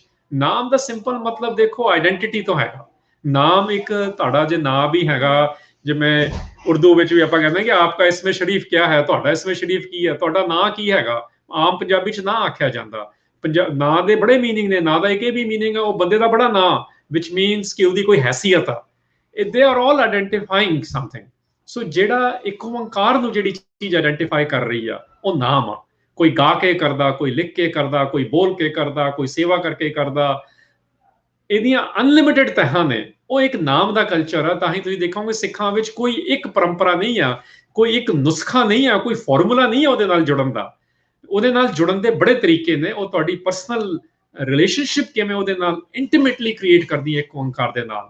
ਜਿਵੇਂ ਗੁਰੂ ਅਰਜਨ ਸਾਹਿਬ ਦੇ ਲਫ਼ਜ਼ਾਂ ਵਿੱਚ ਜਦੋਂ ਆਪਣੇ ਮੇਰਾ ਮਨ ਲੋਚਿਆ ਗੁਰਦਰਸ਼ਨ ਤਾਈ, ਜਦੋਂ ਅਜੇ ਗੁਰੂ ਸਾਹਿਬ ਦੇ ਬਾਰੇ ਕਿਹਾ ਜਾਂਦਾ ਕਿ ਜਦੋਂ ਲਾਹੌਰ ਗਏ ਹੋਏ ਸੀਗੇ ਉੱਥੋਂ, when he was missing his ਗੁਰੂ, ਉਸ ਵੇਲੇ ਉਹਨਾਂ ਨੇ ਸ਼ਬਦ ਉਚਾਰੇ ਨੇ ਜੋ ਸ਼ਬਦ ਹਜ਼ਾਰੇ ਵੀ ਆਖਿਆ ਜਾਂਦਾ ਕਿ ਮੇਰਾ ਮਨ ਲੋਚਿਆ ਗੁਰਦਰਸ਼ਨ ਤਾਈ। ਹੁਣ ਇਹ ਜਿਹੜੀ ਲੌਂਗਿੰਗ ਆ, ਇਹ ਜਿਹੜਾ ਵਿਰਹਾ ਹੈ, ਇਸ ਨੂੰ ਬਿਆਨ ਕਰਨ ਵਾਲੀਆਂ ਗੱਲਾਂ ਜਿਹੜੀਆਂ ਨੇ ਉਹ ਗੁਰੂ ਗ੍ਰੰਥ ਸਾਹਿਬ 'ਚ ਨੇ ਕਿ ਪਰਸਨਲ ਐਕਸਪੀਰੀਅੰਸ ਡਿਵਾਈਨ ਦਾ ਕਿਵੇਂ ਲਿਆ ਜਾਵੇ। ਸੋ ਜਿਹੜਾ ਗ੍ਰੰਥ ਪਾਰਟ ਇਜ਼ ਦੀ ਐਂਥੋਲੋਜੀ ਪਾਰਟ, ਜਿਹਨੂੰ ਆਮ ਤੌਰ ਤੇ ਬੁੱਕ ਕਹਿ ਦਿੱਤਾ ਜਾਂਦਾ, ਬਟ ਸਿੱਖਾਂ ਲਈ ਇਹ ਇਕੱਲੀ ਕਿਤਾਬ ਨਹੀਂ ਆ। ਜਦ ਲਫ਼ਜ਼ ਗੁਰੂ ਅੱਗੇ ਲੱਗ ਗਿਆ, ਇੱਕ ਇੰਸਟੀਟਿਊਸ਼ਨ ਬਣ ਗਿਆ, ਤੇ ਜੋ ਵਰਡ ਸਾਹਿਬ ਲੱਗ ਗਿਆ, ਇਹਦਾ ਮਤਲਬ ਸਾਡੇ ਲਈ ਇਹੀ ਸੋਵਰਨ ਆ, ਇਹੀ ਸਾਡਾ ਸਾਹਿਬ ਆ। ਸੋ ਇਸ ਐਂਥੋਲੋਜੀ ਵਿੱਚ ਗੁਰੂ ਅਰਜਨ ਸਾਹਿਬ ਨੇ ਕੀ ਇਕੱਠਾ ਕੀਤਾ? ਜਿਹੜੀ ਇਨਫਿਨਿਟ ਵਿਜ਼ਡਮ ਸੀ, ਸ਼ਬਦ ਸੀ, ਉਹਨੂੰ ਇਕੱਠਾ ਕਰਤਾ। ਜਿਹੜੇ ਜਿਨ੍ਹਾਂ ਦੇ ਪਰਸਨਲ ਐਕਸਪੀਰੀਅੰਸ ਸੀ ਇਹ ਵਨ ਦੇ, ਤੇ ਭਾਵੇਂ ਉਹ ਕੋਈ ਬ੍ਰਾਹਮਣ ਸੀਗਾ ਜੈਦੇਵ ਜੀ ਵਰਗੇ, ਤੇ ਭਾਵੇਂ ਕੋਈ ਕਸਾਈ ਸੀਗਾ ਸਦਨਾ ਜੀ ਵਰਗੇ। ਕਹਿਣ ਦਾ ਭਾਵ ਇਹ ਕਿ ਭਾਵੇਂ ਉਹਨਾਂ ਦੇ ਬੈਕਗ੍ਰਾਉਂਡ ਹਿੰਦੂਆਂ ਦੇ ਸੀ ਤੇ ਭਾਵੇਂ ਮੁਸਲਮਾਨਾਂ ਦੇ ਸੀਗੇ, ਭਾਵੇਂ ਉਹ ਬਾਬਾ ਫਰੀਦ ਸੀਗੇ ਤੇ ਭਾਵੇਂ ਉਹ ਕਬੀਰ ਸੀਗੇ, ਭਾਵੇਂ ਉਹ 6 ਗੁਰੂ ਸਾਹਿਬਾਨ ਸੀ, ਇਵੈਂਚੁਅਲੀ 6 ਕਿਉਂਕਿ 9ਵੇਂ ਪਾਤਸ਼ਾਹ ਬਾਅਦ ਚ ਆਏ ਨੇ, ਭਾਵੇਂ ਉਹ 3 ਸਿੱਖ ਵੀ ਨੇ, ਬਾਬਾ ਸੁੰਦਰ ਜੀ ਤੇ ਸੱਤਾ ਤੇ ਬਲਵੰਡ ਜਿਹੜੇ ਉਸ ਵੇਲੇ ਦੇ ਕੀਰਤਨੀਏ ਸੀਗੇ, ਤੇ 36 ਟੋਟਲ ਕੰਟਰੀਬਿਊਸ਼ਨ, ਬਾਰਡਸ ਨੇ, ਪੋਇਟਸ ਨੇ, ਉਹ ਸਾਰਿਆਂ ਦਾ ਇੱਕ ਕਲੈਕਟਿਵ ਐਕਸਪੀਰੀਅੰਸ ਜਿਹੜਾ ਉਹ ਗੁਰੂ ਅਰਜਨ ਸਾਹਿਬ ਨੇ ਇਕੱਠਾ ਕੀਤਾ। ਤੇ ਇਹਦੇ ਵਿੱਚ ਸੰਗੀਤ ਦੀਆਂ ਬੜੀਆਂ ਜ਼ਬਰਦਸਤ ਗੱਲਾਂ ਨੇ, ਜਿਹਨੂੰ ਅਸੀਂ ਸੂਝ ਕਲਾ ਕਹਿੰਦੇ ਹਾਂ, ਐਸਥੈਟਿਕਸ ਦੀਆਂ ਗੱਲਾਂ ਨੇ, ਲੈਂਗੁਏਜਸ, ਕਲਚਰਸ, ਆਈਡੈਂਟੀਟੀਜ਼, ਬੜਾ ਕੁਝ ਜੁੜਿਆ ਹੋਇਆ। ਬਟ ਇਵੈਂਚੁਅਲੀ ਇਹਦੇ ਵਿੱਚ ਕੀ ਗੱਲ ਹੈ ਕਿ ਜਿਹੜੇ ਸੋਵਰਨ ਨੂੰ ਤੁਸੀਂ ਮੰਨਦੇ ਹੋ, ਜਿਹੜੇ ਇੱਕ ਓਂਕਾਰ ਨੂੰ ਮੰਨਦੇ ਹੋ, ਜਿਹਦਾ ਆਪ ਅਸੀਂ ਸਾਰੇ ਇਸ ਕਾਇਨਾਤ ਜਿਹੜੇ ਹਿਊਮਨ ਬੀਇੰਗਸ ਨੇ ਉਹ ਸਾਰੇ ਇਹਦਾ ਹਿੱਸਾ ਨੇ, ਉਹ ਵੀ ਸਾਰੇ ਸੋਵਰਨ ਨੇ। ਕਿਉਂਕਿ ਜੇ ਤੁਸੀਂ ਬਿਲੋਂਗ ਕਰਦੇ ਹੋ ਸੋਵਰਨ ਨੂੰ, ਤੁਹਾਡੀ ਵੀ ਡਿਗਨਿਟੀ ਤੇ ਰਿਸਪੈਕਟ ਕਾਇਮ ਕਰਨ ਦੀ, ਰੱਖਣ ਦੀ ਲੋੜ ਆ। ਤੇ ਇਹਦੇ ਵਿੱਚੋਂ ਮੈਂ ਇਹਦੇ 'ਚ 2 ਗੱਲਾਂ ਐਂਡ ਤੇ ਇਹਦੇ ਬਾਰੇ ਕਹਾਂਗਾ ਕਿ ਜਿਹੜੀ ਇਹ ਇੱਕ ਓਂਕਾਰ ਤੇ ਨਾਮ ਦੀ ਗੱਲ ਆ ਨਾ, ਜਿਹਨੂੰ ਮੈਂ ਅੰਗਰੇਜ਼ੀ 'ਚ ਵਨ ਫੋਰਸ ਵਨਨੈਸ ਪੈਰਾਡਾਈਮ ਆਖਦਾ, ਕਿ ਵਨਨੈਸ ਇੱਕ ਵੇਗ ਜਾਂ ਪ੍ਰਿੰਸੀਪਲ ਨਹੀਂ ਹੈ ਸਿੱਖਾਂ ਦੇ ਲਈ। ਅਸੀਂ ਐਕਚੁਅਲੀ ਮੰਨਦੇ ਹਾਂ ਕਿ ਭਾਵੇਂ ਤੁਹਾਡਾ ਜੈਂਡਰ ਜੋ ਮਰਜ਼ੀ ਹੋਵੇ, ਤੁਹਾਡੀ ਜਾਤ ਜੋ ਮਰਜ਼ੀ ਹੋਵੇ, ਤੁਹਾਡਾ ਰੰਗ ਜੋ ਮਰਜ਼ੀ ਹੋਵੇ, ਤੁਸੀਂ ਰੱਬ ਨੂੰ ਮੰਨਦੇ ਹੋ ਨਹੀਂ ਮੰਨਦੇ, ਜੋ ਮਰਜ਼ੀ ਤੁਹਾਡੇ ਪਰਸਨਲ ਬਿਲੀਫਸ ਹੋਣ, ਹਰ ਬੰਦੇ ਨੂੰ, ਹਰ ਜਨਾਨੀ ਨੂੰ, ਜਿਹੜਾ ਮਰਜ਼ੀ ਕੋਈ ਆਈਡੈਂਟੀਫਾਇਰ ਹੈਗਾ, ਜਿਹੜੀ ਖਾਨੇ ਅਸੀਂ ਬਣਾ ਲੈਣ ਆਈਡੈਂਟੀਫਾਈ ਕਰਨ ਲਈ ਚੈੱਕ ਬਾਕਸਸ, ਕਈ ਨੇਸ਼ਨ ਸਟੇਟਸ ਨੇ ਬਣਾਏ ਨੇ, ਕਈ ਯੂਨੀਵਰਸਿਟੀਆਂ ਨੇ ਬਣਾਤੇ ਨੇ, ਕਈ ਸੋਸ਼ੀਓਲੋਜਿਸਟ ਬਣਾ ਰਹੇ ਨੇ। ਜਿਹੜੇ ਵੀ ਖਾਨੇ ਬਣੇ ਹੋਏ ਨੇ ਉਹਨਾਂ ਸਾਰਿਆਂ ਨੂੰ ਡਿਸਰਪਟ ਕਰਕੇ ਹਰੇਕ ਦੀ ਡਿਗਨਿਟੀ ਤੇ ਰਿਸਪੈਕਟ ਕਾਇਮ ਕਰਨੀ। ਜਿਹੜਾ ਉਹਦੇ ਨਾਲ ਜੁੜ ਰਿਹਾ, ਇਸ ਆਈਡੀਆ ਨਾਲ ਜੁੜ ਰਿਹਾ, ਉਹ ਇੱਕ ਓਂਕਾਰ ਨਾਲ ਜੁੜ ਰਿਹਾ। ਤੇ ਇਹਦੇ ਵਿੱਚ ਜਿਹੜੀ ਇੱਕ ਬਹੁਤ ਵੱਡੀ ਹੋਰ ਡਿਸਰਪਸ਼ਨ ਕੀਤੀ ਸੀ ਉਹ ਸੀਗੀ ਕਿ ਕ੍ਰੀਏਟਰ ਤੇ ਕ੍ਰੀਏਸ਼ਨ, ਖਾਲਕ ਤੇ ਖਲਕ, ਕਾਦਰ ਤੇ ਕੁਦਰਤ, ਉਹਦੀ ਸੈਪਰੇਸ਼ਨ ਖਤਮ ਕਰ ਦਿੱਤੀ ਗਈ ਸੀ ਗੁਰੂ ਗ੍ਰੰਥ ਸਾਹਿਬ ਦੇ ਵਿੱਚ। So according to Guru Arjan himself, ਇਹ ਮੈਂ 3rd ਪੁਆਇੰਟ ਇੱਥੇ ਖਤਮ ਕਰਨ ਲੱਗਿਆ, ਉਹਨਾਂ ਨੇ ਕਿਹਾ ਕਿ ਜੇ ਕਿਸੇ ਨੇ ਇੱਕ ਨੂੰ ਲੱਭਣਾ, ਪਰਮੇਸ਼ਰ ਨੂੰ ਲੱਭਣਾ, ਪੋਥੀ ਪਰਮੇਸ਼ਰ ਕਾ ਥਾਨ, that the divine lives within the wisdom in this ਪੋਥੀ। This is very very important, ਕਿਉਂਕਿ ਡਿਵਾਈਨ ਨੂੰ ਕਹਿਣਾ, ਆਪਾਂ ਕਹਿੰਦੇ ਨੇ ਕਿ ਅਸੀਂ ਉਹਦੇ ਪ੍ਰੀਤਮ ਦੇ ਦੇਸ਼ ਜਾਣਾ, ਇਦਾਂ ਦੇ ਲਫ਼ਜ਼ ਹੁੰਦੇ ਨੇ, ਜਾਂ ਅਸੀਂ ਰੱਬ ਨੂੰ ਮਿਲਣ ਜਾਣਾ, ਜਾਂ ਰੱਬ ਮੇਰੇ ਘਰ ਮਿਲਣ ਆਵੇ। ਗੁਰਬਾਣੀ 'ਚ ਦੋਨੋਂ ਚੀਜ਼ਾਂ ਹੀ ਆ ਰਹੀਆਂ ਨੇ। ਤੇ ਇਵੈਂਚੁਅਲੀ ਇਹ ਦੱਸਿਆ ਗਿਆ ਕਿ ਜਿਹਦੀ ਲਾਈਫ ਦੇ ਵਿੱਚ ਵਿਜ਼ਡਮ ਵਿਦ ਕੈਪੀਟਲ W ਸ਼ਬਦ ਦਾ ਗਿਆਨ ਆ ਜਾਂਦਾ, ਉਹਨੂੰ ਪਰਮੇਸ਼ਰ ਨੂੰ ਲੱਭਣਾ ਆ ਜਾਂਦਾ। ਜਿਹਨੂੰ ਨਹੀਂ ਪਤਾ ਲੱਗ ਰਿਹਾ ਇਹਨੂੰ ਪਰਸਨਲੀ ਕਿਵੇਂ ਐਕਸਪੀਰੀਅੰਸ ਕਰੀਏ, ਉਹ ਪੋਥੀ ਦੇ ਵਿੱਚ ਜਿਹੜਾ ਗਿਆਨ ਆ, ਜਿਹਨੂੰ ਅਸੀਂ ਗੁਰੂ ਗ੍ਰੰਥ ਸਾਹਿਬ ਆਖਦੇ ਆ, ਇੱਥੋਂ ਲੈ ਲੈਣਾ ਚਾਹੀਦਾ, ਕਿਉਂਕਿ ਇਹਦੇ ਵਿੱਚ ਐਬਸੋਲੂਟ ਵਿਜ਼ਡਮ ਦੀ ਗੱਲ ਕੀਤੀ ਗਈ ਆ, ਜਿਹੜੀ ਤੁਹਾਡੀ ਤੇ ਮੇਰੀ ਨੌਲੇਜਸ ਨੇ ਉਹਦੀ ਗੱਲ ਨਹੀਂ ਕੀਤੀ ਗਈ। ਨਾਓ ਦਾ fourth point and the ਕਨਕਲੂਸਿਵ point, ਉਸ ਤੋਂ ਬਾਅਦ ਆਪ ਜੀ ਦੇ ਕੁਐਸਚਨਸ ਲਵਾਂਗੇ। ਦੇਖੋ, ਗੁਰੂ ਅਰਜਨ ਸਾਹਿਬ ਦੀ ਸ਼ਹਾਦਤ ਦੀ ਗੱਲ ਕਰਨੀ ਬਹੁਤ ਜ਼ਰੂਰੀ ਹੈ, ਕਿਉਂਕਿ ਇਹਨਾਂ ਨੂੰ ਸਿੱਖ ਟ੍ਰੈਡੀਸ਼ਨ ਦੇ ਵਿੱਚ ਸ਼ਹੀਦਾਂ ਦੇ ਸਰਤਾਜ ਵੀ ਆਖਿਆ ਗਿਆ। ਨਾਓ ਇਹਦੇ ਬਾਰੇ ਮੈਂ ਐਕਚੁਅਲੀ ਇੱਕ ਆਰਟੀਕਲ ਵੀ ਲਿਖਿਆ ਸੀ 2-3 ਸਾਲ ਪਹਿਲਾਂ, ਕਿਉਂਕਿ ਇਹਦੇ ਬਾਰੇ ਵੀ ਬੜੀਆਂ ਸ਼ੰਕਾਵਾਂ ਨੇ। The why question is very important, ਕਿ ਕਿਉਂ ਕੀਤਾ ਗਿਆ ਸ਼ਹੀਦ। ਹੁਣ ਉਸ ਵੇਲੇ ਜਹਾਂਗੀਰ ਦਾ ਕੀ ਰੋਲ ਸੀ, ਉਸ ਵੇਲੇ ਚੰਦੂ ਦਾ ਕੀ ਰੋਲ ਸੀ, ਮੈਂ ਅਸੂਮ ਨਹੀਂ ਕਰਨਾ ਚਾਹੁੰਦਾ, ਬਟ ਇਹ ਗੱਲਾਂ ਹੁੰਦੀਆਂ ਨੇ ਹਿਸਟਰੀ ਵਿੱਚ। ਉਸ ਵੇਲੇ ਗੁਰੂ ਸਾਹਿਬ ਦੇ ਆਪਣੇ ਬ੍ਰਦਰਸ ਦਾ ਕੀ ਰੋਲ ਹੈਗਾ, ਪ੍ਰਿਥੀ ਚੰਦ ਦਾ। ਉਸ ਵੇਲੇ ਜਿਹੜੇ ਲਾਹੌਰ ਦੇ ਵਿੱਚ ਇਸਲਾਮ ਦੇ ਥਰੂ ਇੰਟਰਪ੍ਰੀਟੇਸ਼ਨ ਹੋ ਰਹੀਆਂ, ਉਹਨਾਂ ਦਾ ਕੀ ਰੋਲ ਆ, ਸਾਈਂ ਮੀਆਂ ਮੀਰ ਦਾ ਵੀ ਕੀ ਰੋਲ ਆ, ਉਸ ਵੇਲੇ ਨਕਸ਼ੇਬੰਦੀ ਆਰਡਰ ਦਾ ਕੀ ਰੋਲ ਆ, ਇਹ ਸਾਰੀਆਂ ਗੱਲਾਂ ਉਹਦੇ 'ਚ ਇਕੱਠੀਆਂ ਚੱਲ ਰਹੀਆਂ ਨੇ। ਬਟ ਇੱਥੇ ਜੇ ਮੈਂ ਇਹਨੂੰ oversimplify, and I know there is a danger in oversimplifying, ਮੈਂ ਜੇ ਮੈਨੂੰ ਸਿੰਪਲ ਗੱਲ ਕਰਾਂ ਥੋੜੀ ਜੀ, ਉਹ ਬੇਸਿਕਲੀ ਇਹ ਬਣਦੀ ਆ ਕਿ देयर वाज नोबडी ਹੂ, ਜਿਹੜੇ ਸਿਸਟਮ ਸੀਗੇ ਉਸ ਵੇਲੇ ਦੇ ਪੋਲੀਟੀਕਲ ਤੇ ਰਿਲੀਜੀਅਸ ਸਿਸਟਮਸ, ਸਾਰੇ ਹੀ ਕੰਸਪਾਇਰਡ ਹੋਏ ਨੇ to get Guru Arjan Sahib ਟੌਰਚਰਡ and politically ਅਸੈਸੀਨੇਟਡ, ਜਿਹੜੇ ਅੱਜ ਦੇ ਲਫ਼ਜ਼ ਨੇ। ਗੁਰਬਾਣੀ ਦੇ ਲਫ਼ਜ਼ਾਂ ਵਿੱਚ ਉਹ ਕੀ ਆ, ਇੱਥੇ ਮੈਂ ਸੈਕੰਡਰੀ ਟ੍ਰੈਡੀਸ਼ਨ ਦੀ ਇੱਕ ਹਵਾਲਾ ਦਵਾਂਗਾ, ਭਾਈ ਗੁਰਦਾਸ ਜੀ ਦਾ। ਹੁਣ ਮੈਂ ਇੱਥੇ ਸੈਕੰਡਰੀ ਟ੍ਰੈਡੀਸ਼ਨ ਕਿਉਂ ਆ, ਕਿਉਂਕਿ ਗੁਰੂ ਗ੍ਰੰਥ ਸਾਹਿਬ ਵਿੱਚ ਸ਼ਹਾਦਤ ਦੀ, ਰਿਮੈਂਬਰ ਆਈ ਸੈਡ ਹਿਸਟਰੀ ਨੂੰ ਜਿਸ ਤਰ੍ਹਾਂ ਦੀ ਪ੍ਰੈਜ਼ੈਂਟ ਕੀਤਾ ਜਾਂਦਾ ਗੁਰੂ ਗ੍ਰੰਥ ਸਾਹਿਬ, ਉੱਥੇ ਆਈਡੀਆਜ਼ ਦੀ ਗੱਲ ਆ। ਸੋ ਇੱਥੇ ਭਾਈ ਗੁਰਦਾਸ ਜੀ ਦੀ ਗੱਲ ਕਰਾਂਗੇ, ਵਿਚ ਇਜ਼ ਵੈਰੀ ਇੰਪੋਰਟੈਂਟ, ਕਿਉਂਕਿ ਭਾਈ ਗੁਰਦਾਸ ਜੀ ਸਾਨੂੰ ਦੱਸ ਰਹੇ ਨੇ ਕਿ ਗੁਰੂ ਅਰਜਨ ਸਾਹਿਬ ਕੀ ਨੇ। ਲਾਹੌਰ ਦੇ ਵਿੱਚ ਜਿਹੜੀ ਰਾਵੀ ਹੈਗੀ ਆ, ਉੱਥੇ ਉਹ ਰਹਿ ਰਹੇ ਨੇ, you know, like it says, ਤੁਸੀਂ ਪੰਜਾਬੀ ਦੇਖੋ ਕੀ ਲਿਖਿਆ ਉਹਨਾਂ ਨੇ, ਰਹਿੰਦੇ ਗੁਰ ਦਰਿਆਓ ਵਿੱਚ। ਹੀ is still living in river Ravi, which means, you know, ਇੰਨੇ ਜਿਹੜੇ ਮੈਂ ਹਿਸਟੋਰੀਕਲ ਅਕਾਊਂਟਸ ਕਾਫੀ ਪੜ੍ਹੇ ਨੇ ਇਸ ਚੀਜ਼ ਦੇ, ਤੇ ਉਹਦੀਆਂ ਜਿਹੜੀਆਂ ਕੌਨਫਲਿਕਟਸ ਨੇ ਅਕਾਊਂਟਸ ਦੇ, ਉਹ ਵੀ ਪੜ੍ਹੇ ਨੇ। ਜੈਜ਼ੂਅਟਸ ਕੀ ਲਿਖ ਰਹੇ ਸੀਗੇ, ਜ਼ੇਵੀਅਰ ਮੈਕਡੈਨੀਅਲ ਆਈ ਥਿੰਕ ਵਾਸ ਦ ਨੇਮ, ਉਹਨਾਂ ਨੇ ਕੀ ਲਿਖਿਆ ਕੁਈਨ ਇਜ਼ਾਬੈਲਾ II ਦੇ ਲੈਟਰ ਦੇ ਵਿੱਚ, ਯੂ ਨੋ, 4 ਡਿਫਰੈਂਟ ਵਰਜ਼ਨ ਮਿਲਦੇ ਨੇ ਤੌਜ਼ ਕੇ ਜਹਾਂਗੀਰੀ ਦੇ, ਜਿਹੜਾ ਮੈਂ ਮੋਤੀ ਲਾਲ ਬਨਾਰਸੀ ਦਾਸ ਦਾ ਦਿੱਲੀੋਂ ਖਰੀਦਿਆ, ਤੇ ਜਿਹੜਾ ਮੈਂ ਸੰਗੇ ਮੀਲ ਲਾਹੌਰੋਂ ਖਰੀਦਿਆ, ਉਹ ਵਰਜ਼ਨ ਦੇ ਵਿੱਚ ਵੀ ਡਿਫਰੈਂਸ ਆ। ਉਹਦੀ ਫਿਰ ਜਿਹਨੇ ਟ੍ਰਾਂਸਲੇਸ਼ਨ ਕੀਤੀ ਅੰਗਰੇਜ਼ੀ 'ਚ, ਉਹਦੇ 'ਚ ਵੀ ਡਿਫਰੈਂਸਿਸ ਨੇ, ਮੈਂ ਉਹਦੇ ਵੱਲ ਨਹੀਂ ਜਾਵਾਂਗਾ। ਸੋ ਜਿੱਥੇ ਨਹੀਂ ਡਿਫਰੈਂਸ ਹੈਗਾ ਸਿੱਖ ਟ੍ਰੈਡੀਸ਼ਨ 'ਚ, ਉਹ ਭਾਈ ਗੁਰਦਾਸ ਜੀ ਨੇ। ਭਾਈ ਗੁਰਦਾਸ ਵਾਸ ਅ ਕੰਟੈਂਪਰੇਰੀ ਆਫ ਗੁਰੂ ਅਰਜਨ ਸਾਹਿਬ, ਇਹ ਸਿੱਖਾਂ ਦੇ ਪਹਿਲੇ ਲਿੰਗੁਇਸਟ, ਥਿਓਲੋਜਨ ਤੇ ਮੀਡੀਏਟਰ ਰਹੇ ਨੇ। ਜੇ 6ਵੇਂ ਪਾਤਸ਼ਾਹ ਨੂੰ ਗੁਰੂ ਅਰਜਨ ਸੰਜ ਜਦ ਹਰਗੋਬਿੰਦ ਸਾਹਿਬ ਵਾਸ ਇੰਪ੍ਰਿਜ਼ਨਡ ਇਨ ਗਵਾਲੀਅਰ, ਇਹ ਮੀਡੀਏਸ਼ਨ ਕਰਨ ਵੀ ਭਾਈ ਗੁਰਦਾਸ ਜੀ ਗਏ ਸੀ। ਇਹਨਾਂ ਨੇ 6 ਗੁਰੂ ਸਾਹਿਬਾਨ ਬਾਰੇ ਲਿਖਿਆ, ਇਹਨਾਂ ਦੀਆਂ ਵਾਰਾਂ ਨੇ, ਇਹਨਾਂ ਦੇ ਕਵਿਤ ਤੇ ਸਵਈਏ ਨੇ। ਇਹ ਇੱਕ ਵਾਰ ਦੇ ਵਿੱਚ ਉਹਨਾਂ ਨੇ ਇੱਕ ਪਰਸਪੈਕਟਿਵ ਦਿੱਤਾ ਕਿ ਗੁਰੂ ਅਰਜਨ ਸਾਹਿਬ ਦੀ ਸ਼ਹਾਦਤ ਕਿਵੇਂ ਦੇਖੀ ਜਾਵੇ। ਮੈਂ ਉਹਦਾ ਹਿਸਟੋਰੀਕਲ ਪਰਸਪੈਕਟਿਵ ਆਲਰੇਡੀ ਤੁਹਾਨੂੰ ਦੇਣ ਦੀ ਕੋਸ਼ਿਸ਼ ਕੀਤੀ ਆ। ਜਿੱਥੇ ਇੰਨਾ ਵੱਡਾ ਸੈਂਟਰ ਬਣਾ ਦਿੱਤਾ ਜਾਵੇ, ਜਿਹੜਾ ਸਮੇਂ ਦੀਆਂ ਸਾਰੀਆਂ ਸਿਸਟਮਸ ਨੂੰ ਡਿਸਰਪਟ ਕਰ ਦੇਵੇ, ਤੇ ਉਸ ਸੈਂਟਰ ਦੇ ਵਿੱਚ ਇੱਕ ਨਵਾਂ ਚਾਰਟਰ, ਨਵਾਂ ਕਨਸਟੀਟਿਊਸ਼ਨ ਦੇ ਦਿੱਤਾ ਜਾਵੇ ਗੁਰੂ ਗ੍ਰੰਥ ਸਾਹਿਬ ਵਰਗਾ, ਜਿਹੜੇ ਸਾਰੇ ਸਿਸਟਮਸ ਨੂੰ ਇੰਟੀਗ੍ਰੇਟ ਵੀ ਕਰ ਰਿਹਾ, at the same time disrupt ਵੀ ਕਰ ਰਿਹਾ। ਆਬਵੀਅਸਲੀ ਰਿਲੀਜੀਅਸ ਤੇ political forces of the time ਉਹਨਾਂ ਤੋਂ ਖੁਸ਼ ਨਹੀਂ ਸੀਗੀਆਂ, ਇਨਕਲੂਡਿੰਗ ਉਹਨਾਂ ਦੇ ਆਪਣੇ ਪਰਿਵਾਰ ਦੇ ਵੱਡੇ ਬ੍ਰਦਰ ਵੀ। ਗਿਵਨ ਆਲ ਦਿਸ, ਭਾਈ ਗੁਰਦਾਸ ਜੀ ਦੱਸਦੇ ਨੇ ਕਿ ਗੁਰੂ ਸਾਹਿਬਾਨ ਬੜੇ ਸ਼ਾਂਤ ਨੇ। ਦੇਖੋ, ਜਿਹੜਾ ਤੱਤੀ ਤਵੀ ਤੇ ਬੈਠਾ ਉਹੀ ਸੁਖਮਨੀ ਲਿਖ ਰਿਹਾ, ਸੁਖਮਨੀ ਸਾਹਿਬ ਪਾਠ। ਇਹ ਐਵੇਂ ਗੱਲ ਨਹੀਂ, ਇਹ ਬਹੁਤ ਵੱਡੀ ਗੱਲ ਆ। ਐਕਚੁਅਲ ਪੀਸ ਕੀ ਹੁੰਦੀ ਆ, ਯੂ ਨੋ, ਉਹ ਪੀਸਫੁਲ ਐਂਟੀਟੀ। ਸ਼ਹੀਦਾਂ ਦੇ ਸਰਤਾਜ ਗੁਰੂ ਅਰਜਨ ਸਾਹਿਬ ਬਾਰੇ ਕੀ ਲਿਖਿਆ? ਪਹਿਲੀ ਗੱਲ, ਇਹਦੇ ਚ ਪੌੜੀਆਂ ਦਾ ਇੱਕ ਸਿਸਟਮ ਹੈਗਾ। ਪੌੜੀ ਦੀ ਜਿਹੜੀ ਅਖੀਰਲੀ ਲਾਈਨ ਹੁੰਦੀ ਆ ਨਾ, ਉਹ ਟੇਕ ਹੁੰਦੀ ਆ, ਉਹਨੂੰ 2 ਵਾਰ ਵੀ ਤਾਂ ਹੀ ਗਾਇਆ ਜਾਂਦਾ। ਤੁਸੀਂ ਇਹ ਪੌੜੀ ਵਿੱਚ ਵੀ ਦੇਖੋਗੇ, ਰਹਿੰਦੇ ਗੁਰ ਦਰਿਆਓ ਵਿੱਚ ਮੀਨ ਕੁਲੀਨ ਹੇਤ ਨਿਰਬਾਣੀ।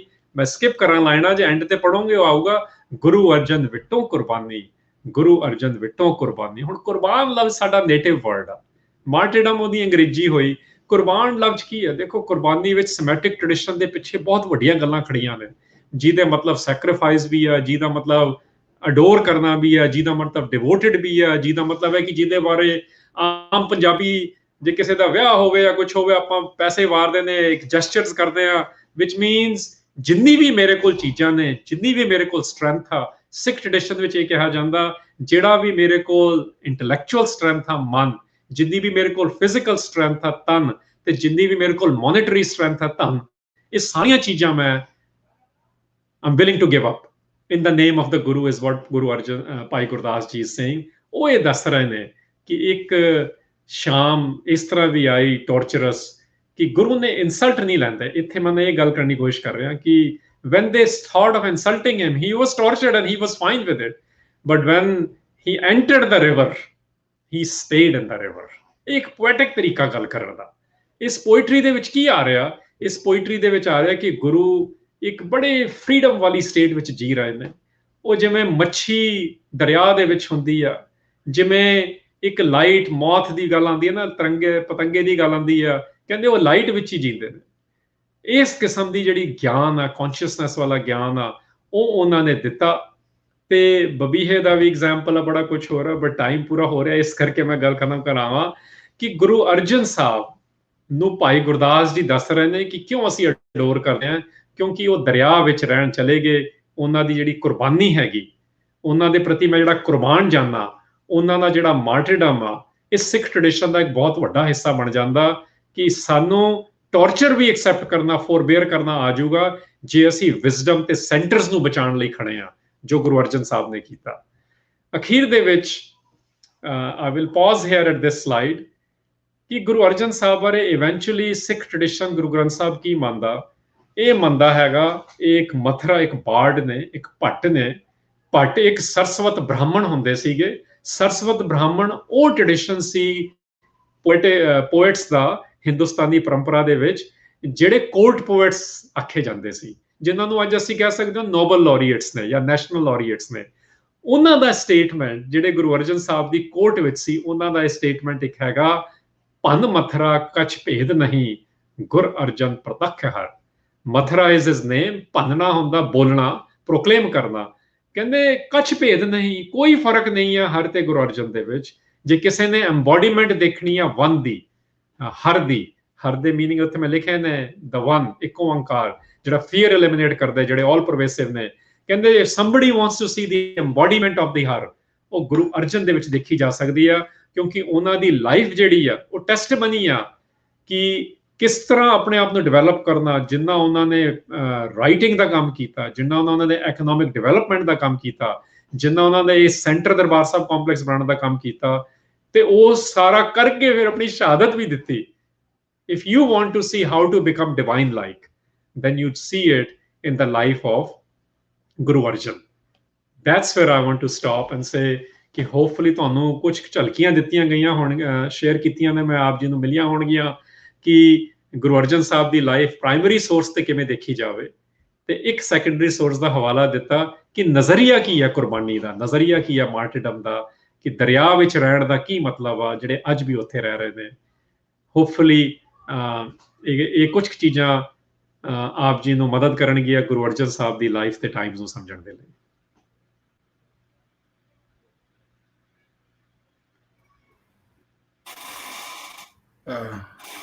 ਜੀ ਸਰ, ਬਹੁਤ ਬਹੁਤ ਸ਼ੁਕਰੀਆ, ਬੜਾ ਲੈਕਚਰ ਅਸੀਂ ਸੁਣਿਆ। ਕੁਝ ਸਵਾਲ ਨੇ ਜਿਨ੍ਹਾਂ ਦੇ ਅਸੀਂ ਚਾਹਾਂਗੇ ਕਿ ਤੁਸੀਂ ਜ਼ਰੂਰ ਕਰੋ। ਇੱਕ ਗੁਰਦਾਸ ਦਦਵਾਲ ਸਾਹਿਬ ਨੇ ਸਾਡੇ ਨਾਲ ਇੰਗਲੈਂਡ ਤੋਂ ਹੁੰਦੇ ਨੇ, ਉਹਨਾਂ ਨੇ ਇਹ ਕਿਹਾ ਕਿ ਸੋਸ਼ਲ ਮੀਡੀਆ ਤੇ ਡਾਊਟ ਪੈਦਾ ਕੀਤਾ ਜਾ ਰਿਹਾ ਹੈ ਗੁਰੂ ਅਰਜਨ ਦੀ ਸ਼ਹਾਦਤ ਤੇ, ਕੀ ਜੋ ਸਿੱਖ ਕਹਿੰਦਾ ਹੈ ਉਹ ਮੁਗਲ ਕਾਗਜ਼ਾਂ ਵਿੱਚ ਨਹੀਂ, ਇਸ ਮਸਲੇ ਦਾ ਕੋਈ ਹੱਲ ਹੋ ਸਕਦਾ ਹੈ? ਜ਼ਰੂਰ ਜੀ। ਦੇਖੋ, ਜਿਹੜੇ ਤਾਂ ਮਾਰਟਰਡਮ ਦੀ ਗੱਲ ਹੈਗੀ, ਪਹਿਲੀ ਗੱਲ ਹਿਸਟੋਰੀਕਲ ਡਾਊਟਸ ਹਰ ਵੇਲੇ ਰਹਿੰਦੇ ਨੇ। ਅਸੀਂ ਉਸ ਦੌਰ ਵਿੱਚ ਰਹਿ ਰਹੇ ਹਾਂ। ਅੱਜ ਕੱਲ ਦੇ ਦੌਰ ਵਿੱਚ ਇਹ ਵੀ ਤੁਹਾਨੂੰ ਸਾਰਿਆਂ ਨੂੰ ਪਤਾ ਹੈਗਾ ਕਿ ਨਾਜ਼ੀ ਜਰਮਨੀ ਤੇ ਹੌਲੋਕਾਸਟ ਬਾਰੇ ਵੀ ਕੀ ਕਿਹਾ ਜਾਂਦਾ, 84 ਦੇ ਬਾਰੇ ਵੀ ਕਿਹੜੇ ਕਿਹੜੇ ਡਾਊਟਸ ਪੈਦਾ ਕੀਤੇ ਜਾ ਰਹੇ ਨੇ।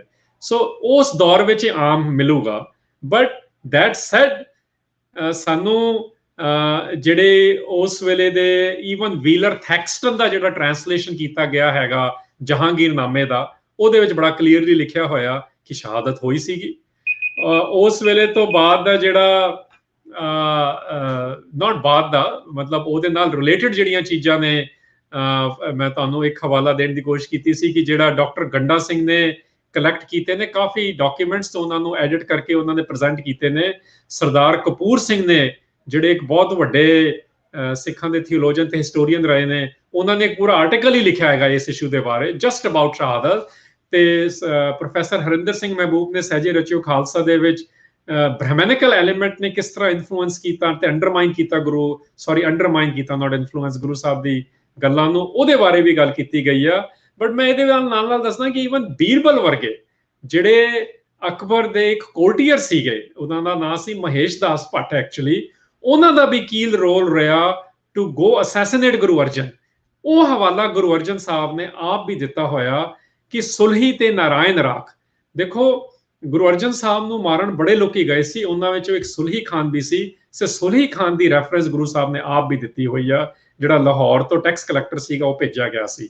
ਕਹਿਣ ਦਾ ਭਾਵ there are enough corroborations which are available ਕਿ ਇਹ ਹੋਇਆ, ਟੌਰਚਰ ਵੀ ਹੋਇਆ ਤੇ ਸ਼ਹਾਦਤ ਵੀ ਹੋਈ ਆ। ਡਿਪੈਂਡਿੰਗ ਔਨ ਸਾਡਾ ਪੋਲੀਟੀਕਲ ਲੈਂਸ ਕੀ ਆ, ਉਹਨੂੰ ਥੋੜਾ ਬਹੁਤ ਇੱਧਰ ਉੱਧਰ ਕੀਤਾ ਜਾਂਦਾ, ਬਟ ਲਾਰਜਰ ਇਸ਼ੂ ਰਿਮੇਨਸ ਕਿ ਸ਼ਹਾਦਤ ਹੋਈ ਸੀ।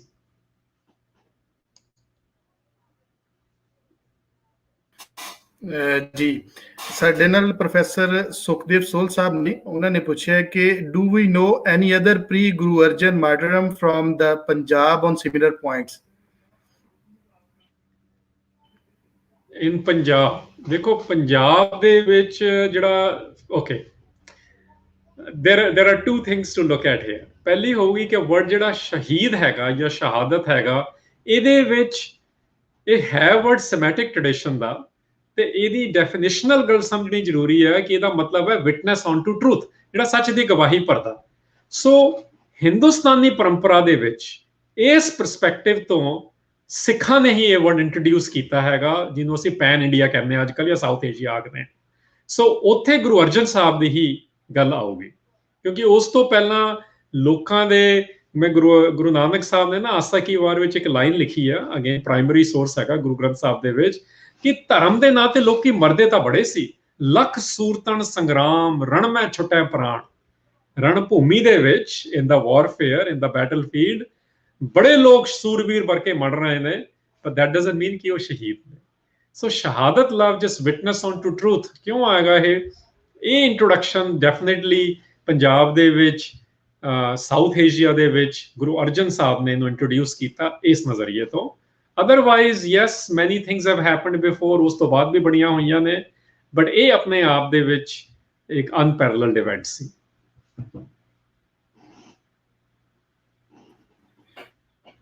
ਪ੍ਰੋਫੈਸਰ ਹਰਦੀਪ ਕੌਰ ਵੜੈਚ ਨੇ ਪੰਜਾਬ ਯੂਨੀਵਰਸਿਟੀ ਤੋਂ, ਉਹਨਾਂ ਦਾ ਕੁਐਸਚਨ ਹੈ ਕਿ ਕੰਟੈਂਪਰੇਰੀ ਪਰਸ਼ੀਅਨ ਸੋਰਸ ਵਿੱਚ ਸੋਰਸ ਵੀ ਹੁਣ ਸ਼ਹਾਦਤ ਦੇ ਹਨ, ਐਨੀ ਰਿਪਰੈਜ਼ੈਂਟੇਸ਼ਨ ਬਾਈ ਦਾ ਕੰਟੈਂਪਰੇਰੀ ਪੋਇਟ ਰਾਈਟਰਸ? ਹਾਂਜੀ, ਜਿਵੇਂ ਮੈਂ ਦੱਸਿਆ ਗਿਆ, ਇੱਕ ਤਾਂ ਜਹਾਂਗੀਰਨਾਮਾ ਦੇ ਵਿੱਚ ਇਹਦਾ ਵੇਰਵਾ ਮਿਲਦਾ ਹੈਗਾ, ਦੂਸਰਾ ਇਨਫੈਕਟ ਮੈਂ ਜਿਹੜੀ ਰੈਕਮੈਂਡੇਸ਼ਨ ਦਿੱਤੀਆਂ ਸੀਗੀਆਂ ਦੋ, ਡਾਕਟਰ ਗੰਡਾ ਸਿੰਘ ਵਾਲੀ ਤੇ ਤਿੰਨ ਦਿੱਤੀਆਂ, ਸੌਰੀ, ਸਰਦਾਰ ਕਪੂਰ ਸਿੰਘ ਵਾਲੀ ਤੇ ਤੀਸਰੀ ਸੀਗੀ ਪ੍ਰੋਫੈਸਰ ਹਰਿੰਦਰ ਸਿੰਘ ਮਹਿਬੂਬ ਦੀ, ਉਹਨਾਂ ਨੇ ਉਸ ਸੋਰਸਿਸ ਦਾ ਐਨਾਲਿਸਿਸ ਵੀ ਕੀਤਾ ਹੋਇਆ। ਕਪੂਰ ਸਿੰਘ ਹੋਣਾ ਨੇ ਅੰਗਰੇਜ਼ੀ ਵਿੱਚ ਕੀਤਾ ਹੋਇਆ, ਹਰਿੰਦਰ ਸਿੰਘ ਮਹਿਬੂਬ ਨੇ ਪੰਜਾਬੀ ਵਿੱਚ ਕੀਤਾ ਹੋਇਆ, ਤੇ ਡਾਕਟਰ ਗੰਡਾ ਸਿੰਘ ਨੇ ਦੋਨਾਂ ਚੀਜ਼ਾਂ ਦੀ ਯੂਟੀਲਾਈਜ਼ ਕਰਕੇ ਇੱਕ ਆਰਟੀਕਲ ਲਿਖਿਆ, ਉਹਦੇ ਵਿੱਚ ਕੀਤਾ ਹੋਇਆ।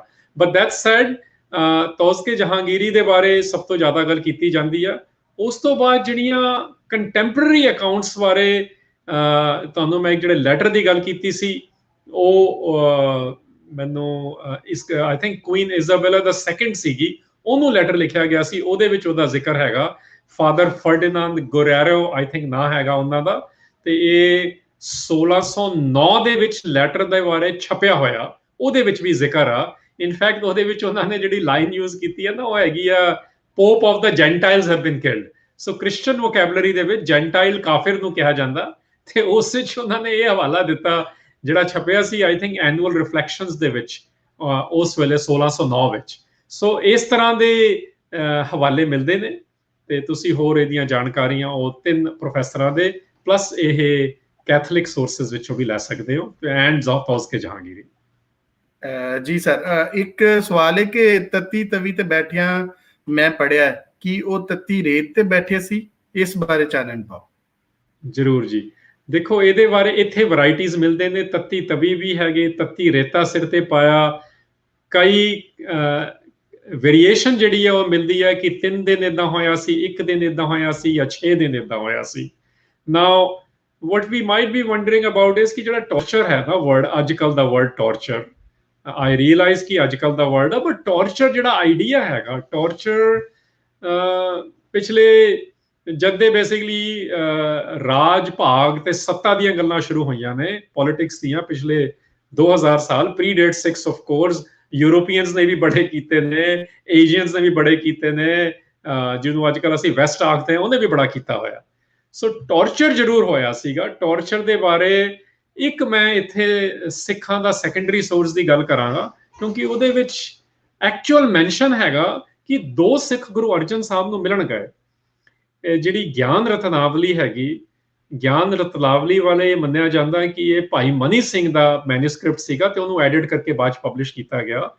ਉਹਦੇ ਵਿੱਚ ਦੱਸਿਆ ਗਿਆ ਕਿ ਜਦ ਗੁਰੂ ਅਰਜਨ ਸਾਹਿਬ ਦੇ 2 days ਬਿਫੋਰ ਹੀ ਵੈਂਟ ਇਨ ਰਿਵਰ ਰਾਵੀ, ਉੱਥੇ ਜਦੋਂ ਮਿਲਣ ਗਏ 2 ਸਿੱਖ, ਤੇ ਉੱਥੇ ਗੁਰੂ ਅਰਜਨ ਸਾਹਿਬ ਨੇ ਜਿਹੜਾ ਮੀਰੀ ਪੀਰੀ ਦੀ ਗੱਲ ਆਮ ਆਖੀ ਜਾਂਦੀ ਆ, ਉਸ ਵੇਲੇ ਦੱਸਿਆ ਗਿਆ ਕਿ ਹੁਣ ਜਿਹੜੀਆਂ ਅਗਲੀਆਂ ਗੱਲਾਂ ਨੇ ਉਹ ਸ਼ੁਰੂ ਕਰਨ ਦੀ ਲੋੜ ਆ, ਹੁਣ ਫੌਜ ਵਾਲਾ ਵੀ ਕੰਮ ਕਰਨ ਦੀ ਲੋੜ ਆ, ਕਿਉਂਕਿ ਸਾਈਂ ਮੀਆਂ ਮੀਰ ਨੇ ਕਿਹਾ ਸੀਗਾ ਤੁਸੀਂ ਮੈਨੂੰ ਕਹੋ, ਕਿਉਂਕਿ ਉਹ ਮਿੱਤਰ ਸੀਗੇ ਦੋਨੋਂ, ਤੇ ਮੈਂ ਲਾਹੌਰ ਦੀ ਤੇ ਦਿੱਲੀ ਦੀ ਇੱਟ ਨਾਲ ਇੱਟ ਲੜਾ ਦਾਂਗਾ, ਭਾਵ ਕਿ I can take on Jahangir, ਕਿਉਂਕਿ ਜਹਾਂਗੀਰ ਦਾ ਵਿਜ਼ਿਟ ਕਰਨ ਆਉਂਦੇ ਹੁੰਦੇ ਸੀ ਸਾਈਂ ਮੀਆਂ ਮੀਰ ਨੂੰ। ਤੇ ਜਹਾਂਗੀਰ, ਸਾਈਂ ਮੀਆਂ ਮੀਰ ਉਹ ਸ਼ਖਸੀਅਤ ਸੀਗੇ ਜਿਨ੍ਹਾਂ ਨੇ ਜਹਾਂਗੀਰ ਨੂੰ ਇੰਸਟਰਕਟ ਕਰਨ ਲਈ ਸਗ ਵਰਡ ਵੀ ਯੂਜ਼ ਕੀਤਾ। ਫਾਰਸੀ ਵਿੱਚ ਸਗ ਦਾ ਮਤਲਬ ਕੁੱਤਾ ਹੁੰਦਾ। ਜਦੋਂ ਉਹਨਾਂ ਜਹਾਂਗੀਰ ਇੱਕ ਵਾਰ ਮਿਲਣ ਆਇਆ ਸੀ ਉਹਨਾਂ ਨੂੰ, ਤੇ ਉਹਨਾਂ ਨੂੰ ਸੰਤਰੀਆਂ ਨੇ ਰੋਕ ਲਿਆ ਸੀ, ਸਾਈਂ ਮੀਆਂ ਮੀਰ ਦੇ, ਜਹਾਂਗੀਰ ਦੇ ਨੂੰ, ਤੇ ਉਹਨੇ ਪੁੱਛਿਆ ਕਿ ਤੁਹਾਡੇ ਵਰਗੇ ਫਕੀਰਾਂ ਨੂੰ ਇਹ ਸੰਤਰੀਆਂ ਦੀ ਕੀ ਲੋੜ ਆ, ਤੇ ਉਹਨਾਂ ਨੇ ਕਿਹਾ ਸੀ ਤੇਰੇ ਵਰਗੇ ਕੁੱਤਿਆਂ ਨੂੰ ਰੋਕਣ ਲਈ।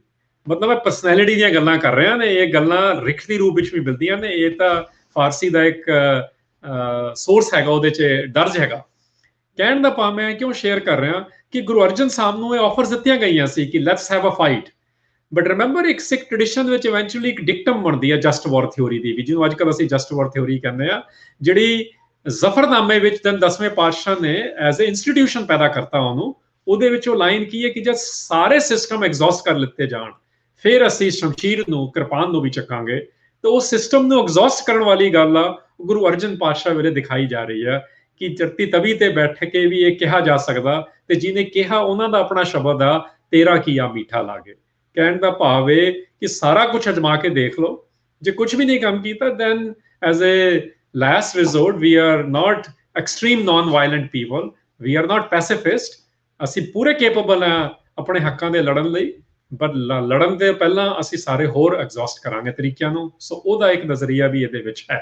ਇਸ ਤਰ੍ਹਾਂ ਦੇ ਜਿਹੜੇ ਗੁੱਜੇ ਭੇਦ ਕਈ ਨੇ, ਜਿਹੜੇ ਆਮ ਤੌਰ ਤੇ ਇੱਕ ਅੱਧੇ ਫੁੱਟਨੋਟ ਗੱਲਾਂ ਰਹਿ ਜਾਂਦੀਆਂ ਨੇ, ਉਹ ਜੇ ਲੰਬੀ ਵਿਆਖਿਆ ਕਰਾਂਗੇ ਜਾਂ ਇਸ ਡਾਇਮੈਂਸ਼ਨਸ ਨੂੰ ਦੇਖਾਂਗੇ, ਉਹ ਗੁਰੂ ਅਰਜਨ ਸਾਹਿਬ ਦੀ ਲਾਈਫ ਵਿੱਚੋਂ ਹੀ ਇਹ ਨਵਾਂ ਜਿਹੜਾ ਚੈਪਟਰ ਸ਼ੁਰੂ ਹੋਣਾ ਸੀ ਅਕਾਲ ਤਖਤ ਵਾਲਾ ਮੀਰੀ ਪੀਰੀ ਦਾ।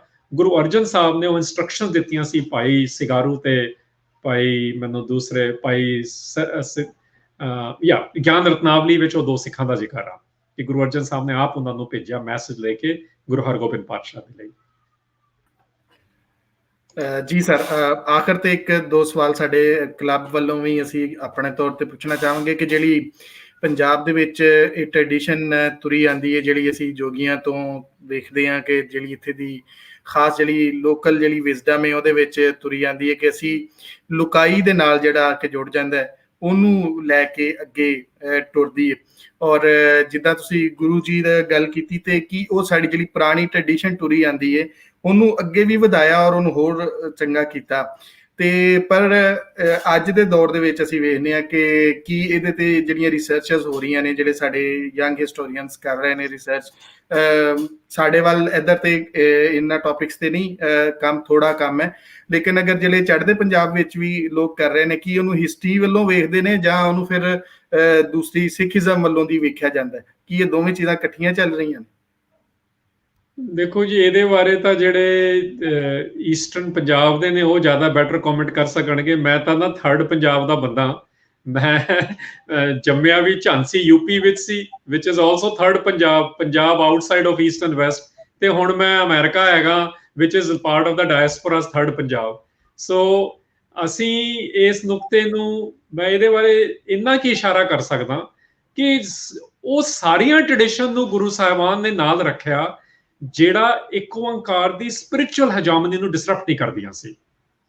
ਕਿਉਂਕਿ ਇੱਕ ਨਾ ਸਾਨੂੰ ਕੰਪਲੈਕਸਿਸ ਥੋੜੇ ਜਿਹੇ ਪੈਦਾ ਕਰ ਦਿੱਤੇ ਗਏ ਨੇ ਇੰਡੀਅਨ ਸਾਈਡ ਆਫ ਪੰਜਾਬ ਦੇ ਵਿੱਚ ਪਿਛਲੇ ਪੋਸਟ 47 ਤੋਂ ਬਾਅਦ।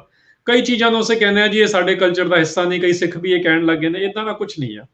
ਦੇਖੋ ਜਿੱਥੇ ਘੋੜੀਆਂ ਦਾ ਯੂਟਿਲਾਈਜੇਸ਼ਨ ਗੁਰੂ ਅਰਜਨ ਪਾਤਸ਼ਾਹ ਨੇ ਤੇ ਹੋਰ ਗੁਰੂਆਂ ਨੇ ਵੀ ਕੀਤਾ, ਉੱਥੇ ਕਰਹਲੇ ਦਾ ਵੀ ਕੀਤਾ, ਜਿਹੜੇ ਰਾਜਸਥਾਨੀ ਤਰੀਕੇ ਨਾਲ ਗਾਣ ਦਾ ਤਰੀਕਾ ਸੀ। ਸੋ ਇਹ ਪੋਇਟਰੀ ਐਸਥੈਟਿਕ ਤਾਂ ਹੀ ਮੈਂ ਗੱਲ ਕੀਤੀ, ਜਿਹੜੀ ਗੁਰੂ ਅਰਜਨ ਸਾਹਿਬ ਦਾ ਵੱਡਾ ਕੰਟਰੀਬਿਊਸ਼ਨ ਹੈ ਨਾ, ਕਿ ਜਿਹੜੀਆਂ ਗੁਰੂ ਨਾਨਕ ਸਾਹਿਬ ਦੀ ਜਿਹੜੀ ਜਰਨੀ ਸੀਗੀਆਂ ਸ਼੍ਰੀ ਲੰਕਾ ਤੋਂ ਲੈ ਕੇ ਸਾਊਦੀ ਅਰੇਬੀਆ ਤੱਕ ਕਰਦੀਆਂ, ਉਸ ਟ੍ਰੈਡੀਸ਼ਨਸ, ਉਸ ਜਰਨੀਜ਼ ਦੇ ਵਿੱਚ ਜਿੰਨੇ ਵੀ ਟ੍ਰੈਡੀਸ਼ਨਸ ਆ ਰਹੇ ਨੇ, ਤੁਹਾਨੂੰ ਉਹਨਾਂ ਦੇ ਚੀਜ਼ਾਂ ਪਰੋਈਆਂ ਮਿਲਣਗੀਆਂ ਗੁਰੂ ਗ੍ਰੰਥ ਸਾਹਿਬ ਵਿੱਚ। ਉਹਨਾਂ ਦੀ ਵੋਕੈਬਲਰੀ, ਸ਼ਬਦਾਵਲੀ, ਉਹਨਾਂ ਦੇ ਕਲਚਰ ਦੇ, ਉਹਨਾਂ ਦਾ ਈਡੀਅਮ, ਉਹ ਖਿੱਤੇ, ਉਹ ਪਹਿਰਾਵੇ, ਉਹ ਢੰਗ ਤਰੀਕੇ, ਤਜ਼ੀਬ ਤਮੱਦਨ ਜਿਹਨੂੰ ਅਸੀਂ ਕਹਿ ਦਿੰਦੇ ਆ, ਉਹ ਸਭ ਕੁਝ ਸਾਨੂੰ ਲਾਈਫ ਸਟਾਈਲ ਦੀਆਂ ਗੱਲਾਂ ਵੀ ਮਿਲਣਗੀਆਂ। ਹੁਣ ਇਹਨੂੰ ਕਿਵੇਂ ਕੰਟੈਕਚੁਅਲਾਈਜ਼ ਕਰਨਾ, ਜਿਹੜਾ ਅੱਜ ਕੱਲ੍ਹ ਅਸੀਂ ਕਰਦੇ ਹਾਂ, ਜਿਹੜੇ ਕਰਨ ਦੀ ਕੋਸ਼ਿਸ਼ਾਂ ਕਰਦੇ ਹਾਂ, ਉਹਨਾਂ ਨੂੰ ਕਿਸ ਤਰੀਕੇ ਦੇ ਨਾਲ ਉਸ ਰਵਾਇਤ ਨੂੰ ਵੀ ਕਾਇਮ ਰੱਖਣਾ ਤੇ ਉਹਨੂੰ ਡਿਸਰਪਟ ਵੀ ਕਿਵੇਂ ਕੀਤਾ, ਇਹ ਦੋਨਾਂ ਗੱਲਾਂ ਇਕੱਠੀਆਂ ਕਿਵੇਂ ਦੱਸਣੀਆਂ, ਐਕਚੁਅਲ ਵਰਕ ਇਹ ਹੈਗਾ। ਅਦਰਵਾਈਜ਼ ਹੁੰਦਾ ਕਿ ਅਸੀਂ ਕਹਿੰਦੇ ਹਾਂ ਜੀ ਇਹ ਹੈ ਤੇ ਨਹੀਂ ਆ, ਉਹ ਇੰਨਾ ਸਿੰਪਲਿਸਟਿਕ ਨਹੀਂ ਹੈ ਕੁਝ ਵੀ। ਦੇਖੋ ਐਜ਼ ਵੀ ਸੇ ਨਾ, ਉਹ ਜੋਸਫ ਕੈਂਪਬੈਲ ਦੀ ਗੱਲ ਹੈਗੀ ਕਿ man is only born once. ਆਪਾਂ ਨਾ ਰੀਲਿਵ ਕਰਦੇ ਹਾਂ ਬੜੇ ਟ੍ਰੈਡੀਸ਼ਨਸ ਨੂੰ। ਉਹ ਟ੍ਰੈਡੀਸ਼ਨ ਦੇ ਵਿੱਚ ਜਿਵੇਂ ਪੰਜਾਬ ਦੀ ਪੋਇਟਰੀ ਕਹਿੰਦੀ ਆ ਨਾ ਕਿ ਹੀਰ ਰਾਂਝੇ ਦੀ ਸਟੋਰੀ ਇਕੱਲੀ ਹੀਰ ਰਾਂਝੇ ਦੀ ਥੋੜੀ ਹੈ, ਉਹ ਸਾਰੇ ਪੰਜਾਬੀਆਂ ਦੀ ਪੂਰੀ ਕਾਇਨਾਤ ਦੀ ਹੈ। ਪ੍ਰੋਫੈਸਰ ਪੂਰਨ ਸਿੰਘ ਨੇ ਤਾਂ ਇਹ ਵੀ ਲਿਖਤਾ, ਵਾਲਟ ਵਿਟਮੈਨ ਜਿਹੜਾ ਸੀਗਾ ਉਸ was a Sikh of the guru born in America, ਤੇ ਪ੍ਰੋਫੈਸਰ ਪੂਰਨ ਸਿੰਘ ਨੇ ਇਹ ਲਿਖਿਆ Ranjha was a Sikh of the guru before the guru. ਦੇਖੋ ਹੁਣ ਇਹ ਕੀ ਗੱਲ ਆ, ਇਹਨੂੰ ਇੰਟਰਪ੍ਰੀਟ ਕਰਨਾ ਪਊ। ਮਤਲਬ ਸਾਡੀਆਂ ਜਿਹੜੀਆਂ ਕਈ ਸਾਈਕੋਲੋਜੀਕਲ ਨੀਡਸ ਨੇ, ਸਪਿਰਿਚੁਅਲ ਨੀਡਸ ਨੇ, ਇਮੋਸ਼ਨਲ ਨੀਡਸ ਨੇ, ਇਹਨਾਂ ਚੀਜ਼ਾਂ ਨੂੰ ਨਾਲ ਲੈ ਕੇ ਹੀ ਚੀਜ਼ਾਂ ਸਟੱਡੀ ਕੀਤੀਆਂ ਜਾਂਦੀਆਂ। ਜੇ ਹਿਸਟਰੀ ਦੀ ਅਕਹਿਰੀ ਚਾਲ ਵਿੱਚ ਅਸੀਂ ਚੀਜ਼ਾਂ ਨੂੰ ਦੇਖਾਂਗੇ ਤਾਂ ਅਸੀਂ ਕੁਝ ਜ਼ਿਆਦਾ ਗੁਸਤਾਖੀਆਂ ਕਰ ਜਾਵਾਂਗੇ। ਜੀ ਬਿਲਕੁਲ। ਆਖਰ ਤੇ ਸਰ ਆਖਰੀ ਗੱਲ ਜਿਹੜੀ ਸਾਨੂੰ ਸਮਝ ਆਂਦੀ, ਅਸੀਂ ਤੁਹਾਡੇ ਨਾਲ ਵੀ ਸਾਂਝੀ ਕਰਾਂਗੇ ਕਿ ਜਿਹੜੀ ਪਾਵਰ ਪੋਲੀਟਿਕਸ ਹੈ ਜਾਂ ਜਿਹੜੀ ਬਾਦਸ਼ਾਹਾਂ ਦੇ ਕੀਤੇ, ਜਾਂ ਜਿਹਨੂੰ ਅਸੀਂ ਕਹਿ ਲੈਂਦੇ ਕਿ ਪੰਜਾਬ ਤੇ ਕਬਜ਼ਾਗੀਰਾਂ ਨੇ ਜੋ ਕੀਤਾ, ਉਹਦੇ ਕਰਨ ਦੇ ਨਾਲ ਲੋਕਾਈ ਦੇ ਵਿੱਚ ਤੇ ਕੋਈ ਡਿਵਾਈਡ ਉਸ ਤਰ੍ਹਾਂ ਦੀ ਨਹੀਂ ਆਈ। ਮੀਆਂ ਮੀਰ ਨੂੰ ਵੀ ਲੋਕ ਮੰਨਦੇ ਨੇ ਔਰ ਗੁਰੂ ਜੀ ਨੂੰ ਵੀ ਮੰਨਦੇ ਨੇ, ਔਰ ਲੋਕਾਂ ਦੇ ਵਿੱਚ ਉਸ ਵੇਲੇ, ਅਗਰ ਅਸੀਂ ਉਸ ਵੇਲੇ ਦੀ ਗੱਲ ਕਰੀਏ ਤੇ ਕੁਝ ਉਸ ਵੇਲੇ ਦੀ ਲੋਕਾਈ ਦੇ ਜਿਹੜੇ ਰਿਐਕਸ਼ਨ ਸਨ ਉਹਨਾਂ ਦੇ ਬਾਰੇ ਤੁਸੀਂ ਥੋੜਾ ਜਿਹਾ ਦੱਸ ਦਿਓ। ਤੇ ਦੂਜੀ ਨਾਲ ਹੀ ਇਹਦੇ ਕਿ ਵੀ ਜਿਹੜੇ ਬਾਦਸ਼ਾਹਾਂ ਦੇ ਕੀਤੇ ਹੋਏ ਕੰਮ ਨੇ, ਖਾਸ ਕਰ ਉਹ ਜਿਹੜੇ ਕਬਜ਼ਾਗੀਰ ਹੁੰਦੇ ਨੇ, ਉਹਨਾਂ ਦੇ ਕੀਤੇ ਹੋਏ ਕੰਮ ਜਿਹੜੇ ਨੇ ਉਹ ਲੋਕਾਈ 'ਚ ਕੀ ਡਿਵਾਈਡ ਪਾ ਸਕਦੇ ਨੇ ਜਾਂ ਨਹੀਂ? ਜ਼ਰੂਰ ਜੀ।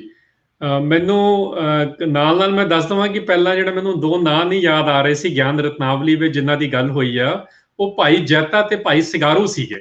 ਤੇ ਗੁਰੂ ਅਰਜਨ ਸਾਹਿਬ ਨੇ ਉਹਨਾਂ ਨੂੰ ਕਿਹਾ ਸੀਗਾ ਕਿ ਤੁਸੀਂ ਹੁਣ ਜਾ ਕੇ ਗੁਰੂ ਹਰਗੋਬਿੰਦ ਪਾਤਸ਼ਾਹ ਨੂੰ ਕੀ ਮੈਸੇਜ ਦੇ ਦਿਓ ਕਿ ਜਿਹੜੇ ਕੱਲੇ ਪੀਰ ਨੇ ਨਾ, ਤੇ ਤੁਹਾਡੀ ਗੱਲ ਨਾਲ ਮੈਂ ਜੋੜ ਰਿਹਾ, ਇਹ ਮੈਸੇਜ ਨਾਲ ਜੁੜੀ ਹੋਈ ਹੈ ਗੱਲ, ਕਿ ਜਿਹੜੇ ਪੀਰਾਂ ਵਿੱਚੋਂ ਜਿਹੜੀ ਪੀਰੀ ਆ ਉਹ ਕੱਢ ਕੇ ਬਾਹਰ ਲੈ ਕੇ ਆਓ ਤੇ ਮੀਰਾਂ ਦੀ ਮੀਰੀ ਨੂੰ ਬਾਹਰ ਕੱਢ ਕੇ ਲੈ ਕੇ ਆਓ। ਭਾਵ ਇਹ ਕਿ ਜਿਹੜੇ ਕੱਲੇ ਪੀਰ ਨੇ, ਕੱਲੇ ਸਪਿਰਿਚੁਅਲ ਗੱਲਾਂ ਕਰਦੇ ਨੇ, ਦੈਟਸ ਨਾਟ ਇਨਫ, ਤੇ ਜਿਹੜੇ ਕੱਲੇ ਪੋਲੀਟੀਕਲ ਗੱਲਾਂ ਕਰਦੇ ਨੇ, ਦੈਟਸ ਨਾਟ ਇਨਫ। ਇਹਨੂੰ ਹੁਣ ਇੰਟੀਗ੍ਰੇਟ ਕਰ ਦੋ। ਉਹ ਇੰਟੀਗ੍ਰੇਸ਼ਨ ਗੁਰੂ ਹਰਗੋਬਿੰਦ ਪਾਤਸ਼ਾਹ ਦੀ ਇੰਸਟੀਟਿਊਸ਼ਨਲ ਫਾਰਮ ਵਿੱਚ ਦਿਖੀ ਤੇ ਬਾਕੀ ਗੁਰੂ ਨਾਨਕ ਪਾਤਸ਼ਾਹ ਤੋਂ ਗੁਰੂਆਂ ਦੇ ਆਪਣੀ ਫਾਰਮ ਵਿੱਚੋਂ ਆ ਰਹੀ ਸੀ ਦੋਨੋਂ ਗੱਲਾਂ। ਸੋ ਦੇਖੋ, ਬਾਦਸ਼ਾਹਾਂ ਨੂੰ ਵੀ ਅਸੀਂ ਇੱਕ ਸਿੱਧੇ ਕਟਹਿਰੇ ਕਟਘਰੇ ਵਿੱਚ ਨਹੀਂ ਖੜਾ ਕਰ ਸਕਦੇ ਜਿਵੇਂ we like to do. Jahangir, Babar ਤੋਂ ਹੀ ਸਟਾਰਟ ਕਰ ਲਓ, ਬਾਬਲ ਤੋਂ ਲੈ ਕੇ ਔਰੰਗਜ਼ੇਬ ਤੱਕਰ ਜਿਹੜੇ ਸਫ਼ਰ ਚੱਲ ਰਿਹਾ ਗੁਰੂ ਨਾਨਕ ਤੋਂ 10ਵੇਂ ਪਾਤਸ਼ਾਹ ਤੱਕਰ ਦਾ, ਉਹ ਵੀ ਇੰਨਾ ਸਿੰਪਲਿਸਟਿਕ ਨਹੀਂ ਹੈ ਜਿਵੇਂ ਅਸੀਂ ਕਈ ਵਾਰੀ ਬਣਾਤਾ ਹੈਗਾ ਲੋਕ ਗਾਥਾਵਾਂ ਦੇ ਵਿੱਚ। they are all scholars also, they are also warriors। ਜੇ ਜਹਾਂਗੀਰ ਦੇ ਆਰਡਰਸ ਦੇ ਰਾਹੀਂ ਟੌਰਚਰ ਤੇ ਅਸੈਸੀਨੇਸ਼ਨ ਹੋਈ ਹੈ, ਗੁਰੂ ਅਰਜਨ ਸਾਹਿਬ ਦਾ ਮਾਰਟੀਰਡਮ ਹੋਇਆ, ਸ਼ਹਾਦਤ ਹੋਈ ਆ, ਬਟ ਉਹਦੇ ਵਿੱਚ ਕਈਆਂ ਦੇ ਰੋਲ ਨੇ, ਕੋਰਟੀਅਰਸ ਦੇ ਕੀ ਰੋਲ ਨੇ, ਬਟ ਉਹਦੇ ਨਾਲ ਹੀ ਜਹਾਂਗੀਰ ਦੀ ਜਿਹੜੀ ਗੱਲ ਆ ਕਿ ਗੁਰੂ ਹਰਗੋਬਿੰਦ ਪਾਤਸ਼ਾਹ ਨਾਲ ਉਹਨਾਂ ਦੀ ਸੁਲਾਹ ਵੀ ਹੋਈ ਆ, ਉਹ ਕਸ਼ਮੀਰ ਵੀ ਇਕੱਠੇ ਗਏ ਨੇ, ਸ਼ਿਕਾਰ ਵੀ ਖੇਡਿਆ ਤੇ ਟਰੀਜ਼ ਵੀ ਇਕੱਠੇ ਲਾਏ ਨੇ। ਸੋ ਸਾਨੂੰ ਨਾ ਇਹ ਗੱਲ ਇਕੱਠੀ ਰੱਖਣੀ ਪੈਂਦੀ ਹੈ। ਜਿਵੇਂ ਅੱਜ ਦੋ ਹੈਡਸ ਆਫ ਸਟੇਟ ਹੋਣ, ਇਵੈਂਚੁਅਲੀ ਲੀਡਰਸ਼ਿਪ ਦੀ ਰਿਸਪੌਂਸਿਬਿਲਿਟੀ ਹੁੰਦੀ ਹੈ ਜਿਹੜਾ ਵੀ ਆਰਡਰ ਦਿੱਤਾ ਗਿਆ, ਬਟ ਹੈਡਸ ਆਫ ਸਟੇਟ ਦੇ ਥੱਲੇ ਉਹਨਾਂ ਦੇ ਮਿਨਿਸਟਰ ਤੇ ਡੈਪੂਟੀਜ਼ ਹੁੰਦੇ ਨੇ, ਉਹ ਵੀ ਬੜਾ ਕੁਝ ਮੈਨੀਪੂਲੇਟ ਕਰਦੇ ਨੇ। ਸੋ ਇਹ ਮੈਂ ਨਾਲ ਕਹਿਣਾ ਚਾਹਾਂਗਾ, ਕਿਉਂਕਿ ਗੁਰੂ ਹਰਗੋਬਿੰਦ ਪਾਤਸ਼ਾਹ ਤੇ ਜਹਾਂਗੀਰ ਦੀ ਜਿਹੜੀ ਇਵੈਂਚੁਅਲ ਦੋਸਤੀ ਹੋਈ ਹੈ, ਉਹ ਵੀ ਮੈਂਸ਼ਨ ਕਰਨ ਦੀ ਲੋੜ ਆ ਕਿ what does it take to forgive someone who is directly responsible, ਜਿਹਦੇ orders are directly responsible for assassination of your guru and your dad. Just think about that for a second. Human dimension ਦੇ ਵਿੱਚ ਉਹ ਕਿੰਨੀ ਤਗੜੀ ਗੱਲ ਹੈਗੀ ਆ। Similarly ਜਿਹੜੀ ਲੋਕਾਈ ਆ, ਦੇਖੋ ਲੋਕਾਈ ਤਾਂ ਜਿਹੜੀ ਆ ਜੁੜੀ ਹੋਈ ਆ ਇੱਕ ਦੇ ਨਾਲ ਸਹਿਜੇ ਰੂਪ ਵਿੱਚ ਹੀ, ਨੈਚੁਰਲੀ ਅਸੀਂ ਜੁੜੇ ਹੋਏ ਆ। ਸਾਨੂੰ 47 ਦੇ ਬਾਰਡਰਾਂ ਨੇ ਨਹੀਂ ਕੁਝ ਕਰ ਪਾਏ। ਜਿਹੜਾ ਇਹ ਬਾਰਡਰ ਦਾ ਆਈਡੀਆਜ਼ ਹੈਗਾ, ਇਹ ਗੁਰੂ ਸਾਹਿਬ ਨੇ ਆਪਣੇ ਵੇਲੇ 'ਚ ਕਵਰ ਕੀਤਾ ਹੋਇਆ। ਉੱਥੇ ਉਹਨਾਂ ਨੇ ਕਿਹਾ ਹੋਇਆ ਕਿ ਜਿਹੜੇ ਇਹ ਮਨ ਪਰਦੇਸੀ ਜੇ ਥੀਏ ਸਭ ਦੇਸ ਪਰਾਇਆ, ਕਿ ਜਿਹੜਾ ਫੋਰਨਨੈਸ ਆ, ਫੋਰਨ ਲੈਂਡ ਤਾਂ ਸਾਡੇ ਮਾਈਂਡ ਦੀ ਕ੍ਰੀਏਸ਼ਨ ਆ। ਬੰਦਾ ਆਪਣੇ ਆਪ ਵਿੱਚ ਹੀ ਫੋਰਨਰ ਬਣ ਜਾਂਦਾ, ਤੇ ਲੋਕਾਂ ਦਾ ਫੋਰਨਰ ਤੇ ਨੇਸ਼ਨ ਸਟੇਟ ਦੇ ਜਿਹੜੇ ਮਾਡਰਨ ਫਾਰਮਸ ਨੇ ਨੇਸ਼ਨ ਸਟੇਟ ਦੀਆਂ, ਇਹ ਫੋਰਨਨੈਸ ਤਾਂ ਕੁਝ ਹੋਰ ਹੁੰਦੀ ਆ। ਸੋ ਲੋਕਾਈ ਤਾਂ ਜੁੜੀ ਹੋਈ ਆ ਨੈਚੁਰਲ ਚੀਜ਼ਾਂ ਦੇ ਨਾਲ। ਜਿਹੜਾ ਨੈਚੁਰਲੀ ਇੰਟੀਮੇਟਲੀ ਜੁੜਿਆ ਹੋਇਆ, ਜਿਹਦੇ ਇੰਟੀਮੇਟਲੀ ਮਤਲਬ ਭਿੱਜਿਆ ਹੋਇਆ ਪਿਆਰ ਵਿੱਚ, ਗੁਰੂ ਅਰਜਨ ਸਾਹਿਬ ਦੀ ਵੋਕੈਬਲਰੀ ਇਨਵੋਕ ਕਰਾਂ ਮੈਂ ਦੁਬਾਰਾ, ਜਿਹੜਾ ਉਹਦੇ ਦਰਸ਼ਨ ਨੂੰ ਲੋਚ ਰਿਹਾ। ਦੇਖੋ ਦਰਸ਼ਨ ਦੇ ਦੋ ਮੀਨਿੰਗ ਨੇ। ਐਕਚੁਅਲ ਮੀਨਿੰਗ ਆ ਫਿਲਾਸਫੀ ਤੋਂ, ਦਰਸ਼ਨ ਵਰਡ ਦਾ ਮੀਨਿੰਗ ਆ ਮੈਂਟਲੀ ਕਨੈਕਟ ਹੋਣਾ। ਗੁਰੂ ਅਰਜਨ ਸਾਹਿਬ ਕਹਿ ਰਹੇ ਨੇ ਕਿ ਜਿਹੜਾ ਉਸ ਲੈਵਲ ਦੇ ਬਿਰਹੇ ਦੇ ਵਿੱਚ ਹੈਗਾ, ਜਿਹੜੀ ਬਾਡੀ ਦੇ ਵਿੱਚ ਇਹ ਪੋਸਿਬਿਲਿਟੀ ਹੈ ਨਹੀਂ। ਉਹਨਾਂ ਨੇ ਲਿਖੇ ਨੇ ਸ਼ਬਦ ਹੈ ਜੇ ਬੜੇ, ਤੇ ਹੋਰ ਗੁਰੂਆਂ ਨੇ ਵੀ ਲਿਖੇ ਨੇ ਕਿ ਮੈਂ ਤਾਂ ਰਹਿ ਹੀ ਨਹੀਂ ਸਕਦਾ ਤੇਰੇ ਬਗੈਰ, I am yours kind of a condition ਵਿੱਚ ਜਿਹੜੇ ਆ ਜਾਂਦੇ ਨੇ, ਕਹਿੰਦੇ ਉਹ ਉਸ ਤੇ ਕਨੈਕਸ਼ਨ ਦੇ ਬਗੈਰ ਰਹਿ ਹੀ ਨਹੀਂ ਸਕਦੇ। ਸੋ ਕਾਇਨਾਤ ਦੇ ਵਿੱਚ, ਲੋਕਾਈ ਦੇ ਵਿੱਚ, ਭਾਵੇਂ ਜਿਹੜਾ ਵੀ ਕਿਸੇ ਦਾ ਮਜ਼ਹਬ ਹੋਵੇ ਜਾਂ ਗੈਰ ਮਜ਼ਹਬੀ ਹੋਵੇ, ਇੱਥੇ ਜਿਹੜੇ ਅੱਜ ਕੱਲ੍ਹ ਦੀਆਂ ਏਥੀਇਸਟ, ਐਂਟੋਗਨਿਸਟ, ਨੋਸਟਿਕਸ, ਇਹ ਸਾਰਿਆਂ ਨੂੰ ਵਿੱਚੇ ਰੱਖੋ, ਕਿਉਂਕਿ ਗੁਰੂ ਅਰਜਨ ਸਾਹਿਬ ਨੇ ਜਿਹੜਾ ਰਿਲੀਜੀਅਸ ਤੇ ਪੋਲੀਟੀਕਲ ਵਰਲਡ ਆ, ਦੋਨਾਂ ਨੂੰ ਬੜਾ ਤਗੜਾ ਡਿਸਰਪਟ ਕੀਤਾ। ਜਿਹੜੇ ਕਲਾਸਿਕਲੀ ਰਿਲੀਜੀਅਸ ਨੇ ਤੇ ਜਿਹੜੇ ਕਲਾਸਿਕਲੀ ਪੋਲੀਟੀਕਲ ਨੇ, ਉਹਨਾਂ ਨੂੰ ਵੀ ਪੂਰਾ ਉਹਨਾਂ ਨੇ ਕ੍ਰਿਟਿਕ ਕੀਤਾ ਹੈਗਾ। ਉਹਦੇ ਵਿੱਚ ਅੱਜ ਕੱਲ੍ਹ ਦੇ ਦੌਰ ਦੀਆਂ ਜਿਹੜੇ ਫਲਸਫੇ ਆ ਜਾਣਗੇ, ਤੇ ਅੱਜ ਕੱਲ੍ਹ ਦੇ ਦੌਰ ਦੇ ਜਿਹੜੇ ਸਪਿਰਿਚੁਅਲ ਟ੍ਰੈਡੀਸ਼ਨਸ ਨੇ, ਤੇ ਜਿਹੜੀਆਂ ਪੋਲੀਟੀਕਲ ਏਜੰਸੀਜ਼ ਜਿਹਨੂੰ ਅਸੀਂ ਅੱਜ ਕੱਲ੍ਹ ਆਖ ਦਿੰਦੇ ਆ, ਉਹ ਸਾਰੀਆਂ ਉਹਦੇ 'ਚ ਆ ਜਾਂਦੀਆਂ ਨੇ। ਬਟ ਲੋਕਾਂ ਨੂੰ ਨਾਲ ਰੱਖਿਆ। ਕਿਸੇ ਵੀ ਬੰਦੇ ਨੂੰ ਗੁਰੂ ਨਾਨਕ ਸਾਹਿਬ ਨੇ ਇਹ ਨਹੀਂ ਕਿਹਾ ਕਿ ਗੁਰੂ ਅਰਜਨ ਸਾਹਿਬ ਇਨਕਲੂਡਿਡ ਕਿ ਉਹ ਇੱਕ ਦਾ ਹਿੱਸਾ ਨਹੀਂ ਹਨ, ਕਿਉਂਕਿ ਅਸੀਂ ਸਾਰੇ ਇੱਕ ਦਾ ਹਿੱਸਾ ਆ। ਸਾਡੀਆਂ ਇੰਡੋਕਟ੍ਰਿਨੇਸ਼ਨਸ ਹੋ ਜਾਂਦੀਆਂ ਨੇ, ਸਾਡੀਆਂ ਕੈਟੇਗਰਾਈਜ਼ੇਸ਼ਨਸ ਹੋ ਜਾਂਦੀਆਂ ਨੇ ਸਮਾਂ ਦੀਆਂ ਲੋੜਾਂ ਦੇ ਮੁਤਾਬਕ। ਉਹ ਡਿਫਰੈਂਸ਼ੀਏਸ਼ਨ ਪੈਦਾ ਕਰਦੀ ਆ। ਨਾ ਰੱਬ ਨੇ, ਨਾ ਇੱਕ ਓਂਕਾਰ ਨੇ ਡਿਫਰੈਂਸ਼ੀਏਟ ਕੀਤੀ ਆ, ਤੇ ਨਾ ਲਵਰਸ ਨੇ ਕੀਤੀ ਆ। ਤੇ ਗੁਰੂ ਅਰਜਨ ਸਾਹਿਬ ਇੱਕ ਵੱਡੇ ਤਗੜੇ ਲਵਰ ਸੀਗੇ, ਡਿਵਾਈਨ ਲਵਰ ਨੇ, ਤੇ ਇਸ ਕਰਕੇ ਉਹ ਡਿਫਰੈਂਸ਼ੀਏਸ਼ਨ ਨਾ ਉਹਨਾਂ ਨੇ ਦੇਖੀ, ਤੇ ਨਾ ਜਿਨ੍ਹਾਂ ਨੇ ਗੁਰੂ ਅਰਜਨ ਨੂੰ ਪਿਆਰ ਕੀਤਾ ਉਹ ਦੇਖਦੇ ਨੇ। ਭਾਵੇਂ ਉਹ ਮੁਸਲਮਾਨ ਸੀ, ਭਾਵੇਂ ਉਹ ਹਿੰਦੂ ਸੀ, ਭਾਵੇਂ ਉਹ ਸਿੱਖ ਸੀ, ਭਾਵੇਂ ਉਹ ਟਰਾਈਬਲ ਸੀ ਪੰਜਾਬ ਦੇ, ਜਿਹੜੇ ਵੀ ਕਿਹੜੇ ਇਲਾਕੇ ਚੋਂ ਕਿਤੋਂ ਵੀ ਉਹ ਆ ਰਹੇ ਸੀ, ਉਹਨਾਂ ਨੇ ਵੀ ਰੱਜ ਕੇ ਗੁਰੂ ਅਰਜਨ ਸਾਹਿਬ ਨੂੰ ਪਿਆਰ ਕੀਤਾ। ਜੀ ਸਰ, ਬਹੁਤ ਬਹੁਤ ਸ਼ੁਕਰੀਆ ਅੱਜ ਦੇ ਇਸ ਲੈਕਚਰ ਦੇ ਹਵਾਲੇ ਨਾਲ। ਔਰ ਅਸੀਂ ਖਾਸ ਕਰਕੇ ਤੁਹਾਡੇ ਬੜੇ ਮਸ਼ਕੂਰ ਹਾਂ ਕਿ ਤੁਹਾਡਾ ਬਹੁਤ ਜ਼ਿਆਦਾ ਤੁਸੀਂ ਮਸਰੂਫ ਹੁੰਦੇ ਹੋ, ਤੇ ਇੰਨੇ ਕੰਮਕਾਰ 'ਚ ਰੁੱਝਿਆ ਤੁਸੀਂ ਟਾਈਮ ਕੱਢਿਆ ਅੱਜ ਸਾਡੇ ਇਸ ਛੋਟੇ ਜਿਹੇ ਫੋਰਮ ਵਾਸਤੇ। ਤੁਸੀਂ ਆ ਕੇ ਸਾਡੇ ਨਾਲ ਆਪਣੀ ਗੱਲਬਾਤ ਸਾਂਝੀ ਕੀਤੀ, ਬਲਕਿ ਸਾਨੂੰ ਬਹੁਤ ਸਾਰੀਆਂ ਗੱਲਾਂ ਸਮਝ ਆਈਆਂ। ਔਰ ਮੈਂ ਸਮਝਦਾ ਕਿ ਤੁਹਾਡੇ ਇਸ ਗੱਲਬਾਤ ਤੋਂ ਬਾਅਦ ਸਾਡੇ ਬਹੁਤ ਸਾਰੇ ਜਿਹੜੇ ਹਿਸਟੋਰੀਅਨ ਨੇ ਉਹ ਚਾਹਣਗੇ ਕਿ ਉਹ ਇਸ 'ਤੇ ਵੀ ਕੰਮ ਕਰਨ, ਔਰ ਅਸੀਂ ਚਾਹੁੰਦੇ ਹਾਂ ਕਿ ਇਹ ਕੰਮ ਹੋਣੇ ਚਾਹੀਦੇ ਨੇ। ਸੋ ਅੱਜ ਦੇ ਇਸ ਪ੍ਰੋਗਰਾਮ ਵਾਸਤੇ, ਸਾਡੇ ਨਾਲ ਆਉਣ ਵਾਸਤੇ ਤੁਹਾਡਾ ਸਰ ਬਹੁਤ ਬਹੁਤ ਸ਼ੁਕਰੀਆ। ਮਿਹਰਬਾਨੀ ਜੀ। ਜੀ ਜਿਹੜੇ ਦੋਸਤ ਸਾਡੇ ਨਾਲ ਅੱਜ ਜੁੜੇ ਹੋਏ ਸਨ, ਉਹਨਾਂ ਦਾ ਬਹੁਤ ਬਹੁਤ ਸ਼ੁਕਰੀਆ ਔਰ ਬਹੁਤ ਨਵਾਜ਼ਸ਼। ਜਿਹੜੇ ਖਾਸ ਕਰ ਤੁਸੀਂ ਆਪਣੇ ਜਿਹੜੇ ਸਵਾਲ ਨੇ, ਮੈਂ ਕੁਝ ਸਵਾਲ ਪੁੱਛ ਸਕਿਆ, ਕੁਝ ਰਹਿ ਗਏ, ਤੁਸੀਂ ਜ਼ਰੂਰ ਲਿਖ ਦੇਣਾ। ਅਸੀਂ ਸਰ ਹਰਿੰਦਰ ਜੀ ਹੋਰਾਂ ਨੂੰ ਜ਼ਰੂਰ ਰਿਕੁਐਸਟ ਕਰਾਂਗੇ ਕਿ ਉਹ ਇੱਕ ਵਾਰ ਵੇਖ ਲੈਣ, ਜਿਹਦਾ ਜਵਾਬ ਦੇਣਾ ਚਾਹਣਗੇ ਉਹ ਜ਼ਰੂਰ ਦੇ ਜਾਣਗੇ। ਤੁਸੀਂ ਸਾਡੇ ਨਾਲ ਆਏ, ਅੱਜ ਦੇ ਇਸ ਪ੍ਰੋਗਰਾਮ 'ਚ ਰਲੇ, ਬਹੁਤ ਬਹੁਤ ਸ਼ੁਕਰੀਆ। ਲੈਲਪੁਰ ਯੰਗ ਹਿਸਟੋਰੀਅਨ ਕੋਸ਼ਿਸ਼ ਕਰਦਾ ਰਹੇਗਾ ਕਿ ਅੱਗੋਂ ਵੀ ਆਪਣੇ ਜਿਹੜੇ ਪੰਜਾਬ ਨਾਲ ਜੁੜੇ ਹੋਏ ਵੱਖੋ ਵੱਖ ਜਿਹੜੇ ਟੌਪਿਕ ਨੇ ਉਹਨਾਂ ਨੂੰ ਲੈ ਕੇ ਆਏ ਸਾਹਮਣੇ, ਔਰ ਆਪਣੀ ਜਿਹੜੀ ਹੁਣ ਦੀ ਜਿਹੜੀ ਪੀੜ੍ਹੀ ਉਹ ਵੀ ਇਹਦੇ ਨਾਲ ਆ ਕੇ ਬਵੇ, ਗੱਲ ਸੁਣੇ, ਔਰ ਜਿਹੜੇ ਸਾਡੇ ਸੀਨੀਅਰ ਲੋਕ ਨੇ ਉਹ ਵੀ ਉਹਨਾਂ ਨੂੰ ਸਿੱਧੇ ਰਾਹ ਪਾ ਸਕਣ। ਬਹੁਤ ਬਹੁਤ ਸ਼ੁਕਰੀਆ। ਮਿਲਣੇ ਅਗਲੀ ਗੱਲਬਾਤ ਦੇ ਨਾਲ। ਰੱਬ ਰੱਖ।